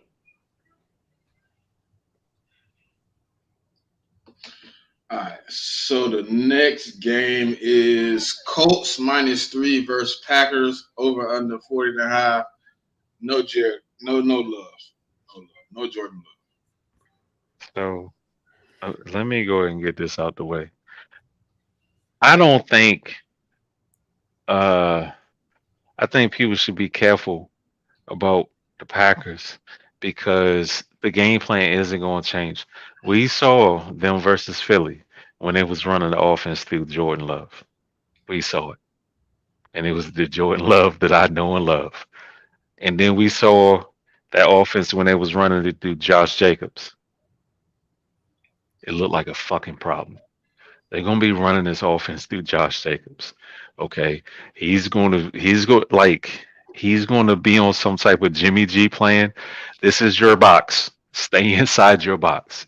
Let Josh do the work. Okay. Um, I don't know, man. I like Packers money line. Mm. I'm a little spicy, huh? Yeah. Yeah, that one a little spicy. I'm gonna say yes, it should go through Josh Jacobs 100%. I just don't know what happens when Josh Jacobs isn't performing in the offense and you can't turn to a Jordan Love to alleviate some of the pressure in the pass game because I don't trust Malik Willis. I'm sorry. When he needs to make a play, I think he's going to make Will Levis plays. Until otherwise seen, he does not perform well under any circumstance right now in the NFL. I haven't remember him having a good game at Tennessee. He got beat out for his spot. I think they should have kept a backup on the Packers. I'm gonna go Colts. I think Anthony Richardson can overwhelm this team, and I think defensively maybe the Packers can slow the Colts down. I just don't know offensively if you run all night. What's going? Because I think the Colts got a pretty Mm, good front seven, bro. They got a pretty they good front do. seven. They do. I don't know if you can run all Yeah, night on you them. gotta. So, Hey, man, but that's it. but I'm taking under on that 40.5 though. You don't really have a choice, and you got to run it back that's with that shit. You know what I'm saying? Like if you really trying to get physical, Josh Jacobs is with that shit. Yeah, let's go. So if they put up resistance, man, somebody gonna have to break. That's what I'm saying. Yeah, but I think you And gotta I, be th- I think you gotta be careful though, because a lot of people look at when the Colts played the Texans last week and they let Mixon go for 160, but there's if you watch that game, there's underlying reasons for why, like Joe Mixon went for 160. The reasons were that the Colts weren't trying to get beat in the pass game, so they gave up the run. Now they don't have to do that. Because I don't trust Malik Willis to complete 15 passes. To be honest with you, I don't believe him at all. And so I think Facts. the Colts going to stack the box. And I mean, they're going to try to get you out the run. I know you want to run, but they're going to try to get you out of that. And I just don't think Malik Willis is going to beat you. And so saying all that, I got to go with the Colts minus the 3. I mean, I will go a Jonathan Taylor anytime touchdown. I would go with the Packers running back, but I mean, he killed my 4-leg parlay. 3 of the legs hitting that Eagles game. He the only leg that ain't hit. So I really can't count on that man like that. I mean, Josh Jacobs, but I mean, but to be fair, they went away from the run when, like I was saying it in the game, watching that game against the Eagles, like Josh Jacobs, he's a volume runner. You got to keep feeding him because he eventually gonna wear the defense down and break one off. And they went away from that run game way too early against the Eagles because you saw when they started going through Josh Jacobs what happened. So I think potentially they if they do stick with Josh Jacobs, he could, probably get I don't know what his line is. But if he I think he could get you 60, 70 yards, but to the point y'all making, I think that the Colts are going to stop the box. They are going to slow down Josh Jacobs. They are going to slow down um the other running back that they had whose name is slipping my mind for the Packers. They're going to slow that down and Wilson. force Willis to make those passes. I Something think that Wilson. I don't know his first name, but yeah, Yeah, but yeah. I think it's like I Heath think Wilson they're or something. gonna force the Packers to make those passes, make those plays, see what Malik Willis is gonna be able to do for you. Um, and on the other side, you're gonna have Anthony Richardson and and Jonathan Taylor in that run game for the Colts. And I think eventually the law of attrition will be on the favor of the Colts when it comes to that. I think if Anthony Richardson can limit turnovers, can hit the plays, I think the Colts can win this game. I don't know about the line. I would just take the Colts money line just straight up. I wouldn't do any any prop bets for this because this can get sloppy. But I do think the Colts will be able to slow down the Packers offense, and I think offensively they'll be able to score. I think this will be a close game, though. I don't think it's going to be a blowout. I think it will be a pretty close game, and I think the Colts eventually win. all right, we got our first even money line, man. Rams versus Cardinals over under 47.5. Money line is even. So both of them money line, no points. The funny thing was this line opened up at -1 for the Cardinals, though. So apparently, money must be coming in on the Rams, I guess, to push the line down. Jesus, this is. Go ahead, certified. Ain't this your division? Yeah, go ahead. You got it. The Rams pretty banged up right now, dog. They offense is like they out there keeping them dudes together with like fucking electrical tape right now. They got like three starters on the offensive line that's out. Puka's out. Um, Hmm. they pretty banged up, dog. They pretty banged up. And Arizona, uh, the way they looked last week, and I expect them to come out and answer the bell, and I hope they do because only one team since the merger has made the playoffs if they started 0-3. So if Arizona can do me this favor and let me punch on them niggas next week, I can assure the NFL that the Rams will not make the playoffs. That's it. Mm. I like Oh, how the three. Colts played the Bills last week. I think there were some throws that Kyler did miss in that game that could have potentially have them winning that game against the Bills. Um, and I think they'll offensively be a little better. The Rams having two starting O linemen and Puka Nakua out, that's worrisome for me. I think that Cardinals D line will be able to get at Matt Stafford. I do.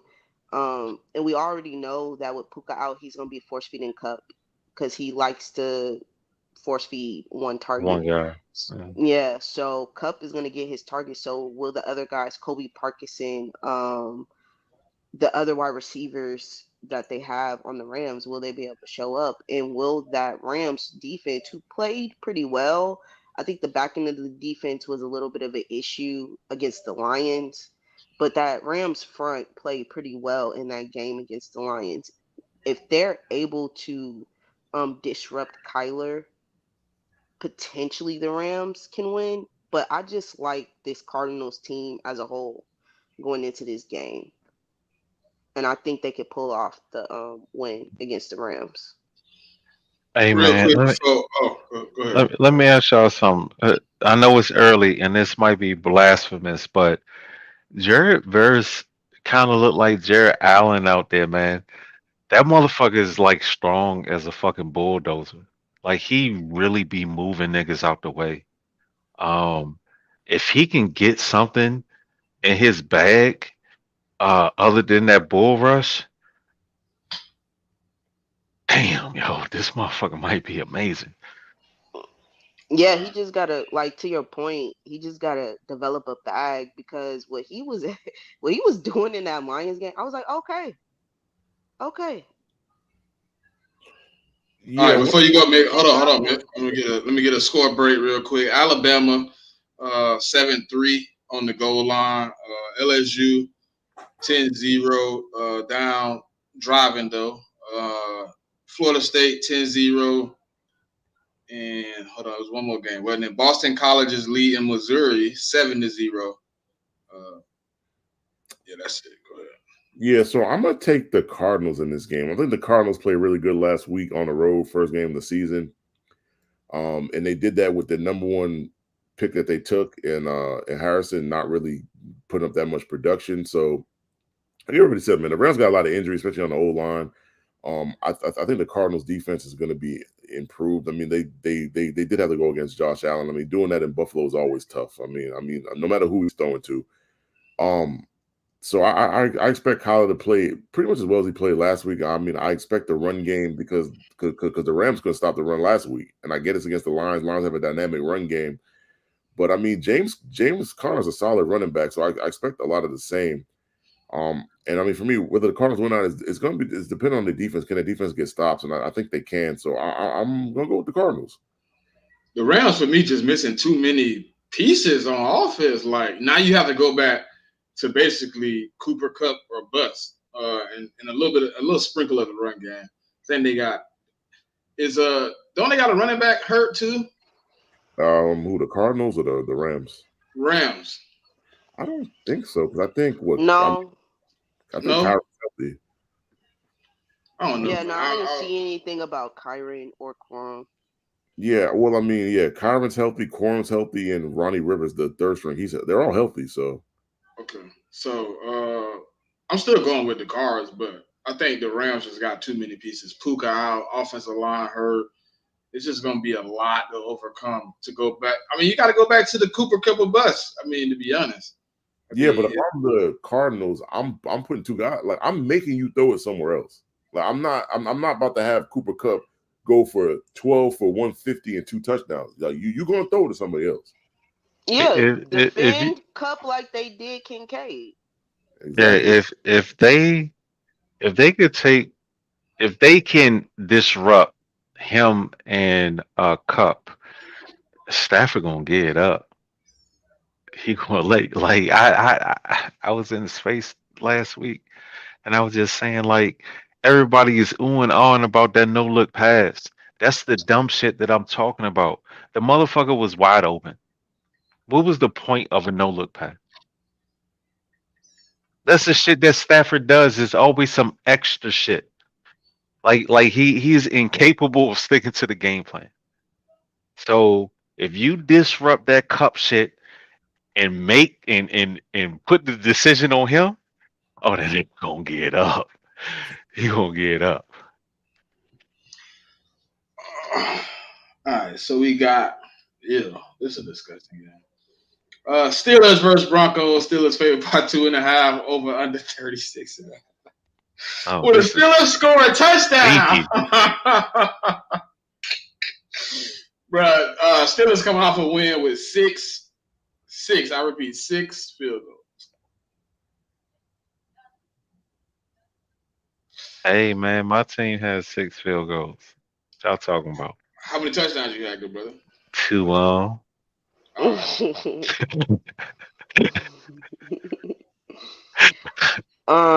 I think this can be a dominant performance by the Steelers defense.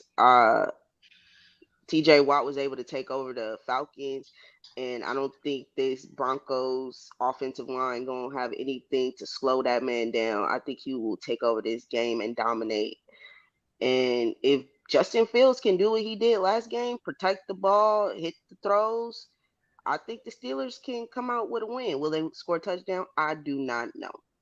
But will they win? I do think the chances of that is high.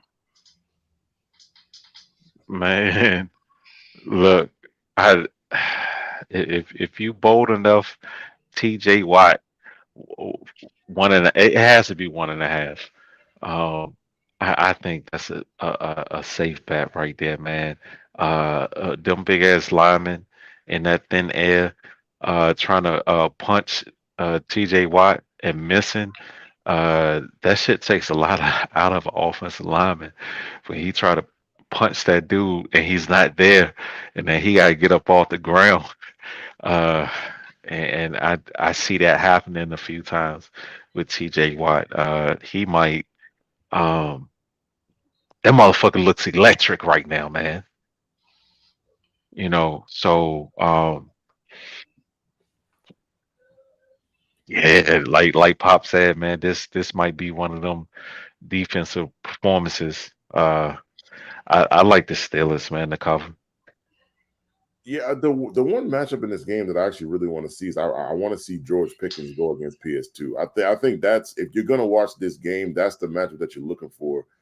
I do think the Steelers beat them. I do think they cover by 3. I do think they also get into the end zone this week. Because I just don't like. I mean, Bo Nix doesn't move me. He never has, probably never will. And the Broncos' run game is kind of a little bit inconsistent. They don't really have one guy. They have Javonte Williams, and then they have the other kid that they both kind of go 50-50. And so Steelers defense, man, like if your line is deficient at all and TJ Watt is healthy, man, I mean, and you're gonna need to end a shoot up a prayer because I mean he will wreck the game, and that's what he did last week, and I think that's what he's gonna do this week again. So yeah, I mean, I got the Steelers -3. Yeah, I'm a ride with the Steelers on. Bo Nix didn't look good. I don't know what that offense really got. I think, as y'all said, T.J. Watt probably gonna go crazy again. And then you got a good back end, so he going crazy. You got everybody locked up. I don't know who threatens me on the Broncos. Like they got a long way to go. I think this could be a defensive masterpiece by TJ in the game. Uh, I'm gonna take the Steelers minus the 2.5. The game of the week, guys. The game of the week. Bengals versus Chiefs. Chiefs favored by 6. Over under 48.5. I I get it. I don't get why it's the game of the week just because I think the Chiefs they're the better team going into this. Yeah. Um, I think they're the dominant team going into this. I think that defensive unit that the Chiefs have is going to be able to dominate the offensive game plan that the Bengals had. And if they try to defend Rasheed Rice like the Ravens tried to defend him, putting him against the linebacker, it's gonna be a long day because he gonna eat. And you already know Worthy is gonna get some touches with that. I don't know if they have the pieces there to slow him down. I just listen. I think the Chiefs win this outright. I just don't. I didn't like the performance I saw out of the Bengals last week, and I don't like the matchup that they have this week. So I'll take the Chiefs.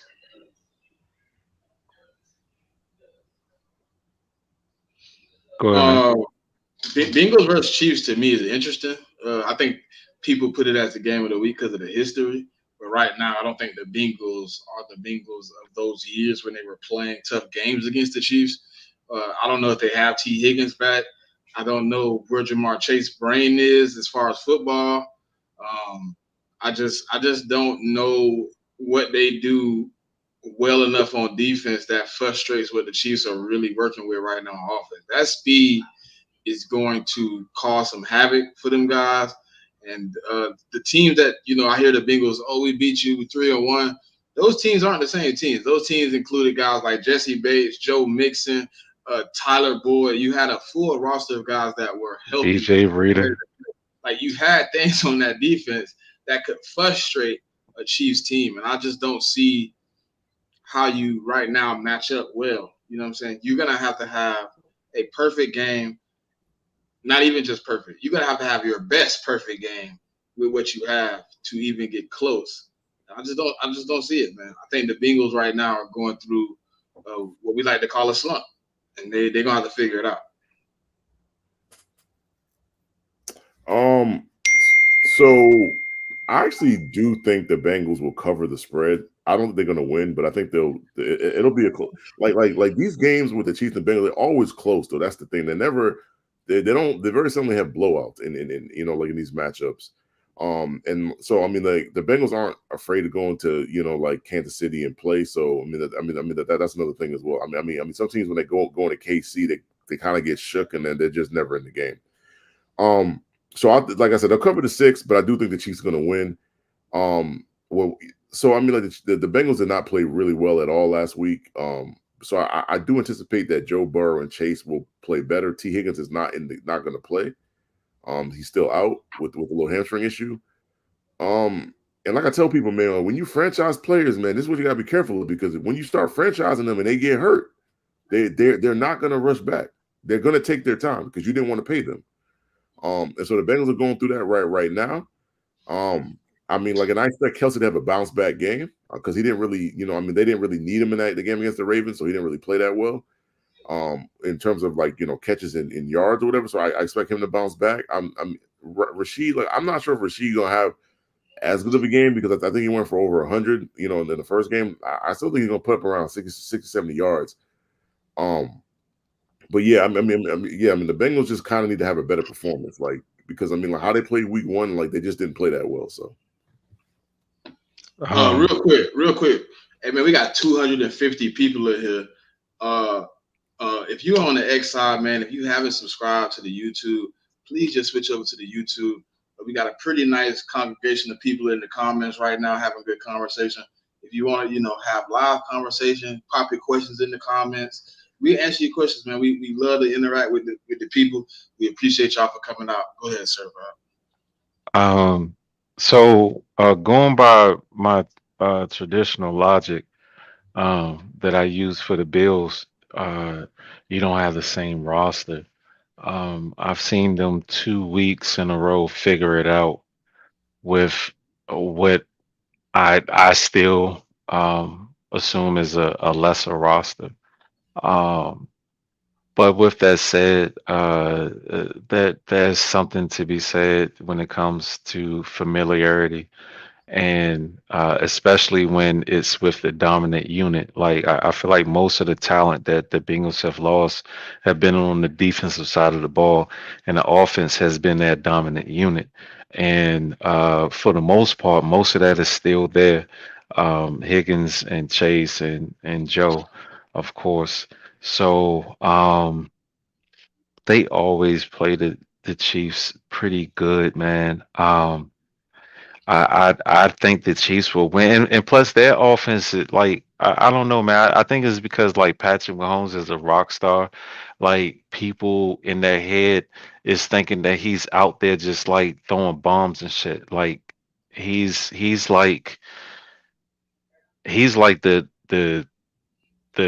deke and dunk emperor right now. Like he's like Swiss cheesing uh teams with this chipping away offense that they're doing. Like his jack is out of the fucking stratosphere, but because he's a rock star, everybody just assumed that he's throwing the ball downfield.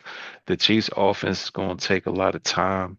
Um, that the type of offense that they're running right now, I feel like it's going to take a lot of time on the clock. I don't think it's. I think it's going to be a little closer than what people think it is, but I got the Chiefs winning. I don't know if they cover, but I definitely got them winning. As far as props, Chris Jones 1 sack, Max no 1.5, and Patty anytime touchdown 2. Um, yeah, that's it. Kelsey's yards, of course, he gonna get his yards. I don't give a fuck who he plays. So them 3. All right. So Sunday night football. Bears versus Texans. Texans favored by 6.5, over under 48.5, 45.5. I think the Texans should run away with this game, but the Bears do have a good defense. I didn't like the performance week 1 from Caleb Williams. So what I am looking for is to see him be able to improve, find some way to make some plays, because they're gonna need that. The Bears are gonna need somebody to make some plays and get the receivers the ball. I expect Roma Dunze maybe to wake up a little bit and have a better game. But it was very porous around the board. Keenan Allen with 2 drops, crucial. Um, yes, the Bears are 1-0, but it was in spite of the quarterback they took #1 overall. So he needs to step up if they have any chance of not getting completely embarrassed on national TV on his first Sunday night football game. If he is not stepping up, I'm taking the Texans -6.5. And yeah, Um, Yeah, I, go ahead, Pop. go ahead. 29 of 14 for 93 yards. Like that stat line is ugly. And he needs to have a better performance than he did to give the Bears a chance to win because that Bears defense, they're going to have them in this game. So that offense needs to put up points. The special teams for the Bears also put up points against the Titans, which allowed them to stack up points to beat the Titans. So that offensive side of the ball needs to perform better because the Texans will put up points against this defense.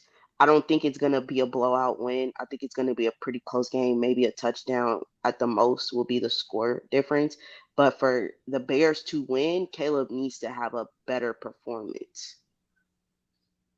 Um, so I think that I agree with everything that y'all saying. Chicago's defense definitely is going to have to keep them in the game, which is going to be a tall task for them because Houston's offense could explode at any moment. But Chicago does have the capability of, slowing them down or applying pressure. Now, Caleb, he's going to come up against, uh, like, I guess his same monster, different beast. Like Todd showed him a lot of different looks, a lot of different formations. He blitzed them, man zone, all of this. Uh, D'Amico is going to send for and drop 7, and he's going to show him a lot of different looks out of the same formation and send for and drop 7. So it's going to be like I'll say this, man. So far, Caleb hasn't done anything. I think it's a lot to be said about a rookie when he isn't a hindrance to his team winning the game. I understand, yes, he didn't statistically, he didn't do a lot, but he also didn't do anything to hinder his team from winning that game. So if he could do that 2 weeks in a row against two, you know, really, really good defensive minds, I think you know, that says a lot. With that said, uh, the Texans should apply pressure to these boys, man, at home. They really should. They should cover. 6.5 scares me. I ain't even gonna lie. Uh, 45. I'm definitely taking the under. I can't. There's no world where I see D'Amico giving up enough points to Caleb Williams for them to reach 45 points. I just don't see that happening. I don't. Um, I'm gonna probably take Bears in the points. you taking Bears with the points? If you force my hand, 7 is a lot, man. Because like I said, Chicago's defense has the capability of turning the water off. You know what I'm saying? So, and if they can, at least half of the game, it's gonna be hard for them to score 7 points, man. Beat them by 7. Yeah, I think it'd be 3 points at the most. All right, Monday night football. We have Falcons versus Eagles. Eagles favored by 6.5. Over under 47.5.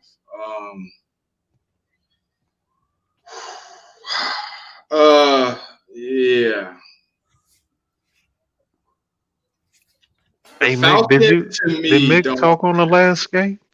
No, I didn't, but I mean, I pretty much got Oh, the Texans. I mean, covering Oh, the. I thought I heard me go first. You went first, No, certified went first. No, I mean, no, you went first. Yeah, I mean, I pretty much agree with the points that y'all making though. Like, I think the Texans will cover the 6.5. The Bears' offensive line is dog shit. The Texans got a good. I mean, it is. It's I dog shit. forgot about that. I forgot about that. And I mean, like the Texans got a good front. So, yeah. Well, this is breaking news. Christian McCaffrey is being put on IR, so he's out at least 4 more weeks. Oh, I that's mean, that's. cool. But yeah. Yeah. Like I just like I'm high on the Bears defense, but my problem is their offense. I mean, their offense is just the old line is terrible, and I just don't know. But they're gonna have Caleb running for his life. So I just don't like that in this situation. So I got the Texans. Ouch, he said dog shit. They It's told me dog, that they said the offensive line. Never mind. it's dog shit, man. I mean, Caleb was running for his life last week, man. They told me it wasn't that bad. They said it was Justin Fields that made the offensive line look like Shit was terrible. And I, uh, real quick about that, I'm glad that they did it now so that this game counts as one of the four. I was just thinking about that. I was like, man, that's too close to the Chiefs game. And I'm like, oh no, he can come back week 5. Well, I mean, week 6. Week what they should 6, do, yeah. they should have put him on that before the season. I mean, like rather they finalized the 53, they should have put him on IR at that point. To be honest. that. Uh, But then they was yeah, testing it though. I think they were testing it at first. They thought he was going yeah. to be better than he was. I mean, he was a full participant in practice. They just, you know how tendonitis is, man. It You progressed, know didn't what it? I'm Did it saying? start as a calf injury and progressed to the tendonitis? I don't know.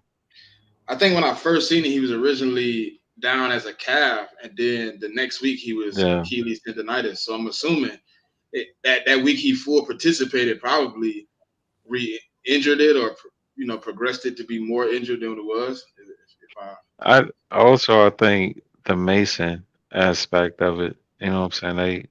They clearly feel comfortable putting him on IR. Like they're completely taking him off the table for 4 games. So they have to be comfortable with Mason. I mean, Mason was good week 1, so Yeah. played a good game, very efficient. I He mean, got he got a good test up ahead of him too because what's my Flores, he blitz a lot. He's a blitz merchant.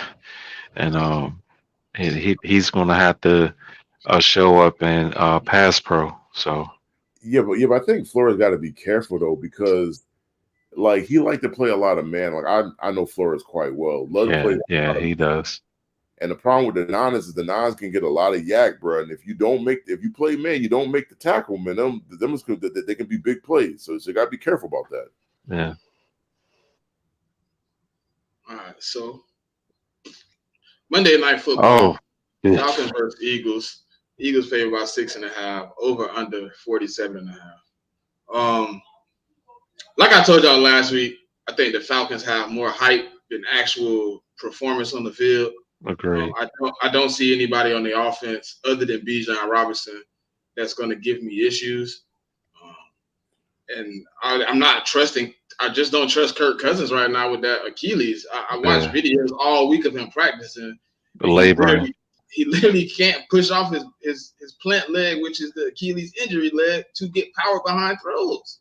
Like I don't know how he's going to be able to keep going at this rate if you know what I'm saying. Because like I thought you would give him a couple of weeks to start the season, let Michael Penix do more of the warm up game, and let him kind of start it out, or whoever you had that you trust, if it's Heineke or whatever. But I thought they would give him 2 or 3 weeks to kind of get his foot in back, get in rotation. But they put him out there. And then on defense, I think outside of 3 pieces, they don't scare me either. Like Justin Simmons, Jesse Bates, and Grady, like to me, is like their defense. I mean, AJ Terrell to me against bigger receivers, he gets slapped up on. Like, and he's gonna be on AJ Brown. AJ Brown was getting massaged today for a hamstring. He did not go out and practice. He practiced yesterday, but they gave him a rest day today to get massaged. But I think he'll be a full go. Uh, yeah, I don't know how the Falcons compete. Yeah, I share the same view. I just don't think the Falcons got enough on defense to contend with all the weapons that the Eagles have. I mean, like their only hope is to get a pass rush, but Judon, I mean, my guy Judon, man, he didn't look too good against the Steelers last week. I mean, there were a couple plays where he was getting blocked by Washington, the tight end. So unless the Falcons get pressure, I just don't see how this game is that close. And also it's hard to go up there to Philly to play, man. Like Philly's a tough place to play as well. And like I said, Kirk's not healthy. I mean, like AJ, but I heard AJ didn't practice today, so kind of wondering what's going on with him. I think he's listed as like a hamstring situation. So, but I think he's still going to play though. So I'm not really. He practiced yesterday, and then they sent him with the trainer today to get massage and stuff on the hammy. So they didn't want. I guess they just didn't want to stress it out anymore. You know what I mean? But he was a full participant yesterday. So. Yeah. So, but I mean, yeah, I just Falcons should have won the game last week because their schedule for the next 5 weeks is pretty tough. So, Yeah. I just don't see it for them this week. I'm gonna say this: my Eagles stack in fantasy is looking really good this week. I like what the Eagles will be able to do in this game. I think for the Falcons to have a chance, you can't let Saquon cook. You can't let him do what he did against the Packers. Because if he does, it's going to get real ugly real fast. Because I don't see this offense being able to compete with the offensive power that the Eagles have in the points. I don't know if they'll be able to put up the points to compete in this game. And if you give that Philly defense an opportunity to disrupt the quarterback, it's just going to be a long day. I don't know what the path of victory for the Falcons is, and with the Eagles being at home, I think they'll just win outright. Philly should mop these boys, man. I just don't see how Atlanta competes with them. Jalen, what's the boy Carter? Carter, oh man, he should have a fucking field day, man. Kirk Cousins can't move. Um, Drake, like it's a bunch of fucking mediocrity over there, man. Like it's just I don't know. It's just lukewarm. It's like a room temperature fucking grape soda. It's just so um I don't know. Like ew, brother. That's just Atlanta, man. Like the fuck. Well, like why y'all here? Like this shit is like every time y'all put something on the motherfucking field, it's like butt. It's just it's smelly, man. And I just like Kirk Cousins. Why do y'all putting this man out there, dog? Like it like Pop said, if they get this fucking run game going, man, you know how these motherfuckers is, dog. Philly will put 50 on your ass if you let them. Yeah, that's true. Yeah. Like Philly or Alabama your ass if you let them. And I don't feel like seeing that no fucking Monday night. Yeah, I mean, but for me, like the Falcons, their really only chance is to really control the ball, like not like control the time of possession, having Bijan really involved, running the ball a lot, and just just controlling the ball. Like I think that's really the only way I see them winning, or if the Eagles just they get like 4 turnovers or something crazy. But I don't know, I just don't see it. So I just think the Eagles' offense is just too much for the Falcons right now. Like Smitty said. Kirk Cousins, you watch Kirk Cousins, man. He's not healthy. I mean, you can easily see that. I mean, it doesn't take much to see that. So I don't really give the Falcons much of a chance in this game. Last week I made a mistake. Should have had this game. Should have had the Thursday night football game on the schedule to talk about. I did not. So this week I will fix my mistake. We have Patriots versus Jets. Jets favored by 7, over under 40.5. Thursday night football. Boy, I'm definitely going to enjoy this game, man, because we've beaten them 15 of the last 16 times. This is what we've done. And until they beat us on a consistent basis, I'm just not going to believe in them. So I'm definitely saying that we're going to cover the 7. Definitely saying that. I mean, the key to the game for me is my offensive line versus their D line. I mean, if we can block them up, then I think we got a good chance of winning. But if our old line doesn't, it's going to be a long night for us. So that's just the way I look at the game. I mean, our defense against their offense is fine. I mean, like Rodgers is. I mean, he's a great quarterback or whatever. But I mean, we got Christian Gonzalez, and we're going to put him on Garrett Wilson. And he going to follow that boy. And so I mean, like we going to see what that boy is. I mean, really about. So that's how I see it. When it comes to these divisional games and you have records like that, I tend to go with the favorite because until you've shown that you can beat said team consistently, I'm just gonna go with the one who's been winning. So, and I like the Patriots defense as a whole going into this game. I'm I just don't know what the Jets are for real. I don't know. And until they show me what they can be, I just think that Jacoby Brissett game managing, Ramondre Stevenson running that ball, and that defense creating pressure, shutting things down, potentially creating turnovers. I think this is the recipe for the Patriots to win games. Let me see, man. I think that the matchup uh, is the opposite of what Mick said.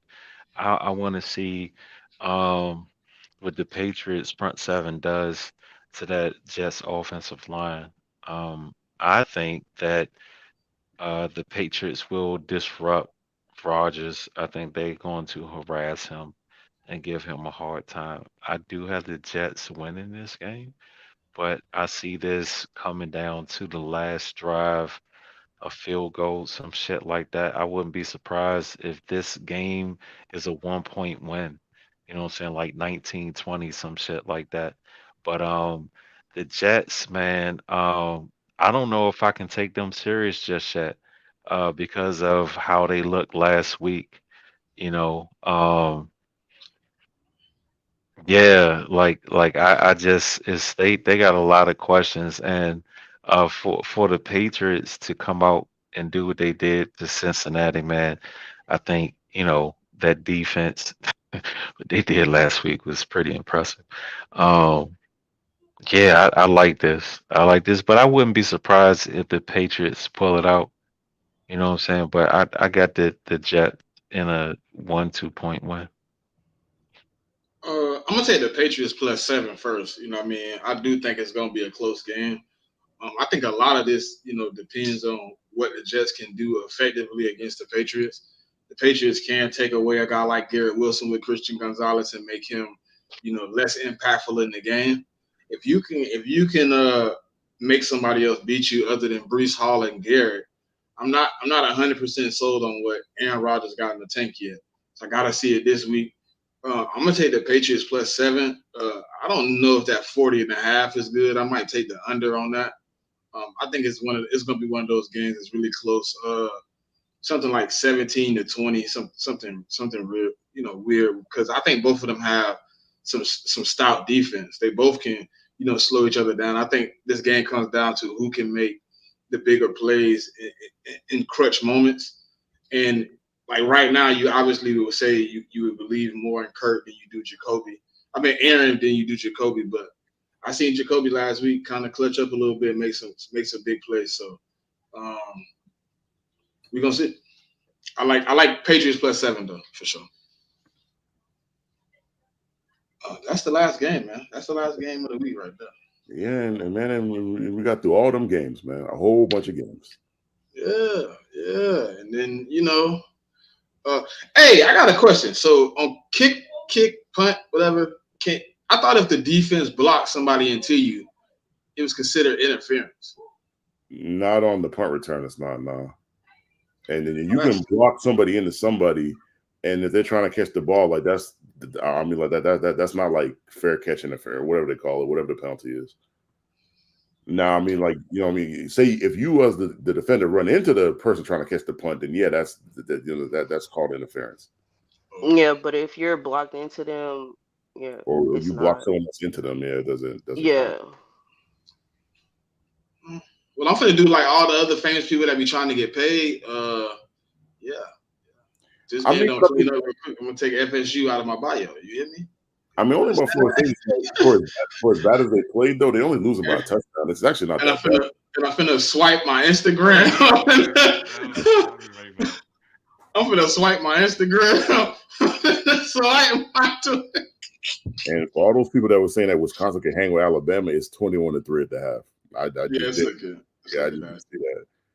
And I mean, LSU was down 2 touchdowns, but I think they got the ball back right before the half. So I think they're going to try to go in and make that a 1-possession game. So, and Boston College is putting the belt to Missouri right now. Maybe BC is actually a good team. Man. Maybe so. Yeah. Maybe so. Yeah, it's looking a little shaky. And Florida State just I don't know.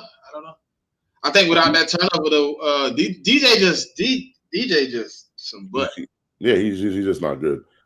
We just gave up a 75-yard rushing touchdown. Yeah, that's what. Just now? Yeah, that's what made it 24-10. I mean, like they had climbed back in the game, was only down a touchdown, and they gave up that play. 75-yard run, bro. Yeah, but I mean, it's still. I said this was a tough game going into it because I liked how South Carolina been playing, and I haven't liked how LSU has been playing. So I said, y'all want to know what DJU stat line is? It's probably terrible. That boy is 7 for 14 for 30 yards. That boy's terrible. What's his turnovers? He got 1 interception. That's it so far. Okay, that's pretty good. Yeah. He got some rushing yards though. I think he got never mind. 4 rushes for 3 yards. That's a ugly one. That man got 34 yards on 15 attempts. That is crazy. I mean, at some point, I mean, the coach gonna have to pull his ass out the game at some point. I mean, there's just only so long you could do that. And y'all gonna have to let one of them. I think y'all got a freshman and redshirt freshman or a sophomore. Yeah, we got a freshman and redshirt freshman. Yeah, so Brock is a redshirt. Luke, regular true freshman. I would prefer Luke Cromanhook over Brock. Just my honest opinion. I mean, anybody. Y'all have to let one of them. No, I think Luke got he got better tools to work with. I just think me to Brock just looked like all the other quarterbacks we had on the bench for 4 years. They're just not amazing. Luke is at least athletic. He can stretch the defense out. I really think I want to see the dude that Knowles was telling me about earlier, Trevor Jackson. He's a walk-on 4-star. I want to see him because he was the number 1 dual threat in his state at one point last year. Okay. Well, I'll say anything's better than DJ. Yeah, DJ's. Yeah, he sucks, man. Bro, he walked up to one of the players and tapped him on the head, doodled to him like, "Bro, you think it's me? Like if you don't get your hands off me." That's funny.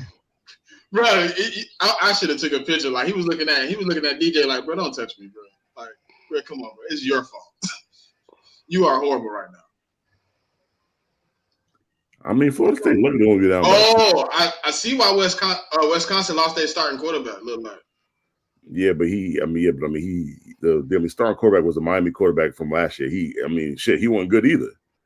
Oh man, no. And it was Van Dyke, so it didn't matter. Like their quarterback situation was bad. Yeah, but the next dude came in. I mean, Van Dyke was at least perfect before he left. Dude came in 7 for 16 for 55.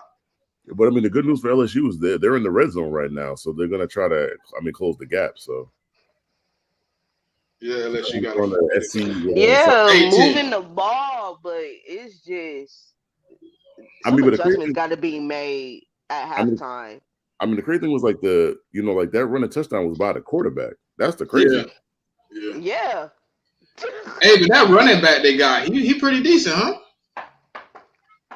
You talking about from South Carolina? Yeah. Well, I mean, Sellers got the most yards, but I mean, Sellers is that's the quarterback. No, I was talking about what's the dude's name? I don't even know his name. I mean, for Oh, that's how. Yeah, for USC. I thought he was supposed to be one of the top guys or something like that, running backs wise. and you talking about Raheem Sanders? Yeah. Yeah, I mean, he's got 9 for 66 and a touchdown. Oh, I see what happened now. Now that the halftime back, they blocked the punt. That's what really got him out of this game. That made it 17-0. I think it's still gonna be a good game though. They fighting. The thing about LSU is if they could score a touchdown and then go into the half only down a touchdown, they stay in the game. They're right in it. 1st and 10 from the 16. Let me see. So Let's see if I can get a little glimpse of this. Catch this little for the halftime. Then we can get up out of here. I want to see how LSU capitalized before we slide.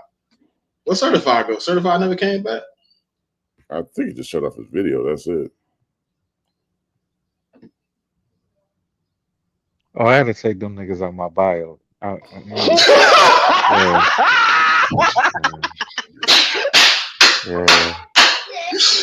Oh my God! He stole my idea, man. Maybe next year. I don't know.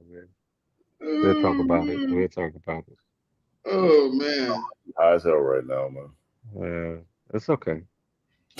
Hey man, so this is actually better because I can just like have stress-free Saturdays. You know what I'm saying? Because that back-to-back shit, stress on Sunday, stress on Saturday, that's like, there's no need for that. Yeah, I feel and better. we're talking about we're gonna be all right. What the? Yeah, if DJ you get benched, that's the only way I'll be all right. Hey, yo, that boy is cheeks, man. Hey, listen, He is awful. Listen, Amber. If they bench DJ, I'll put them back in my bio just because they did something productive. I'll think about it. You gotta bench him though. If he play another snap, you Bro, he's not even an athlete, dog. That's the crazy part about it. Like he's useless, though. He's just tall for no reason.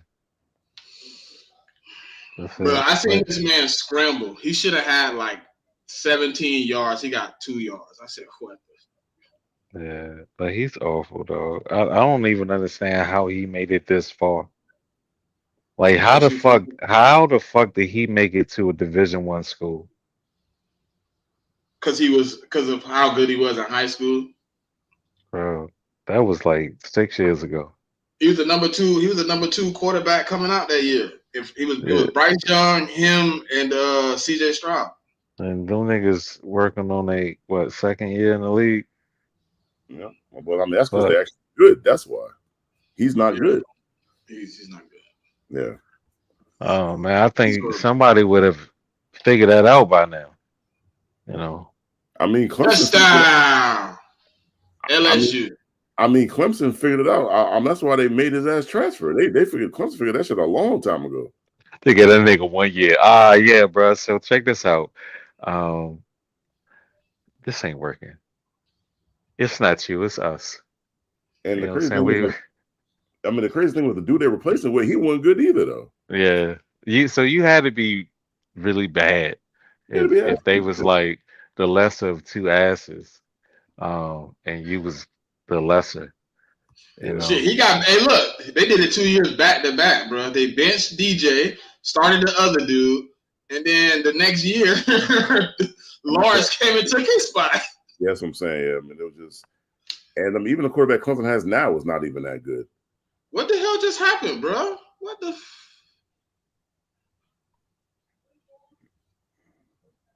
That was some wild. What's the name? Them scored, and then it looked like they did some like weird shit on the extra point. But I turned my head to watch the pod, so I missed what happened on the extra point. But they did score a nice one on Lacey. Yeah, I mean they are still in the game, so yeah, it's 16-24. They're down 8. Yeah, so I mean they go in the second. I mean, as long as they keep sucking around from scoring, go in the second half down 1 possession, and just come back out and play, they'll be all right. I'm just trying to figure out why they didn't get the 7, the extra point. I really didn't. Because I mean, see what happened. Because I mean, Brian Kelly probably a dumbass. That's probably why. Oh nah, the holder just fumbled it. Oh, okay. He just fumbled it. Okay, well, man, it's been a good show, man. We had the 2-hour 25-minute mark, man. We got 280 people in here with us, man, rocking. You know what I'm saying? Appreciate all y'all for coming out, man. If y'all on the Twitter side and you haven't came to the YouTube side yet, find a post in the profile. It should be 2 posts, one from the CheckDown page. Follow the CheckDown page. We've been running spaces lately, man, watch parties, reaching out to the people, man, trying to get everybody involved. And if you haven't, man, came to the YouTube side, come to the YouTube side, click the like, click the subscribe, ding the bell, so you don't miss us Saturday at 11 o'clock, man. We here. We're giving you all your best college football, every NFL game review. So tap in with us, man. Anything y'all got for the people before we get out of here? Man, just enjoy your football on Saturday and Sunday, man. That's about it for me. Sir, anything for the people? I don't know, man. Good luck. Yeah. He said good luck. Yeah. Hey, bro, this man is a gremlin. Pretty much. I mean, what y'all want me to say? You know, good luck to your team. Good luck to your tickets. I hope they lose. Oh shit. Yeah, but the only thing I care about is your parlay. I mean, your team Yeah, can. I know, right? Yeah, I don't really care about the luck for your team. Nah, I want my parlay. team to win too. No, I'm talking about the other people. Other people's teams. You know, I'm on with your parlay, but your team can lose. I wouldn't care. Oh yeah, for sure. Yeah, definitely. If you can make some money and listen. I don't want you to get the double negative, right? So I want you to lose your parlay and your team lose. So at least I'm asking for one or the other. Like your team, lose. At least you get your little money on the back end. Just, you know what I mean? Listen, this might be the rare weekend that LSU and the Saints lose in the same week. So yeah. Well,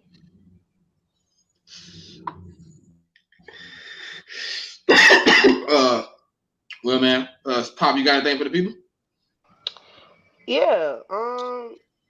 Just tap in with us next Saturday. Tap in with us during the weekly spaces. We trying to run them more. And tell a friend, you know.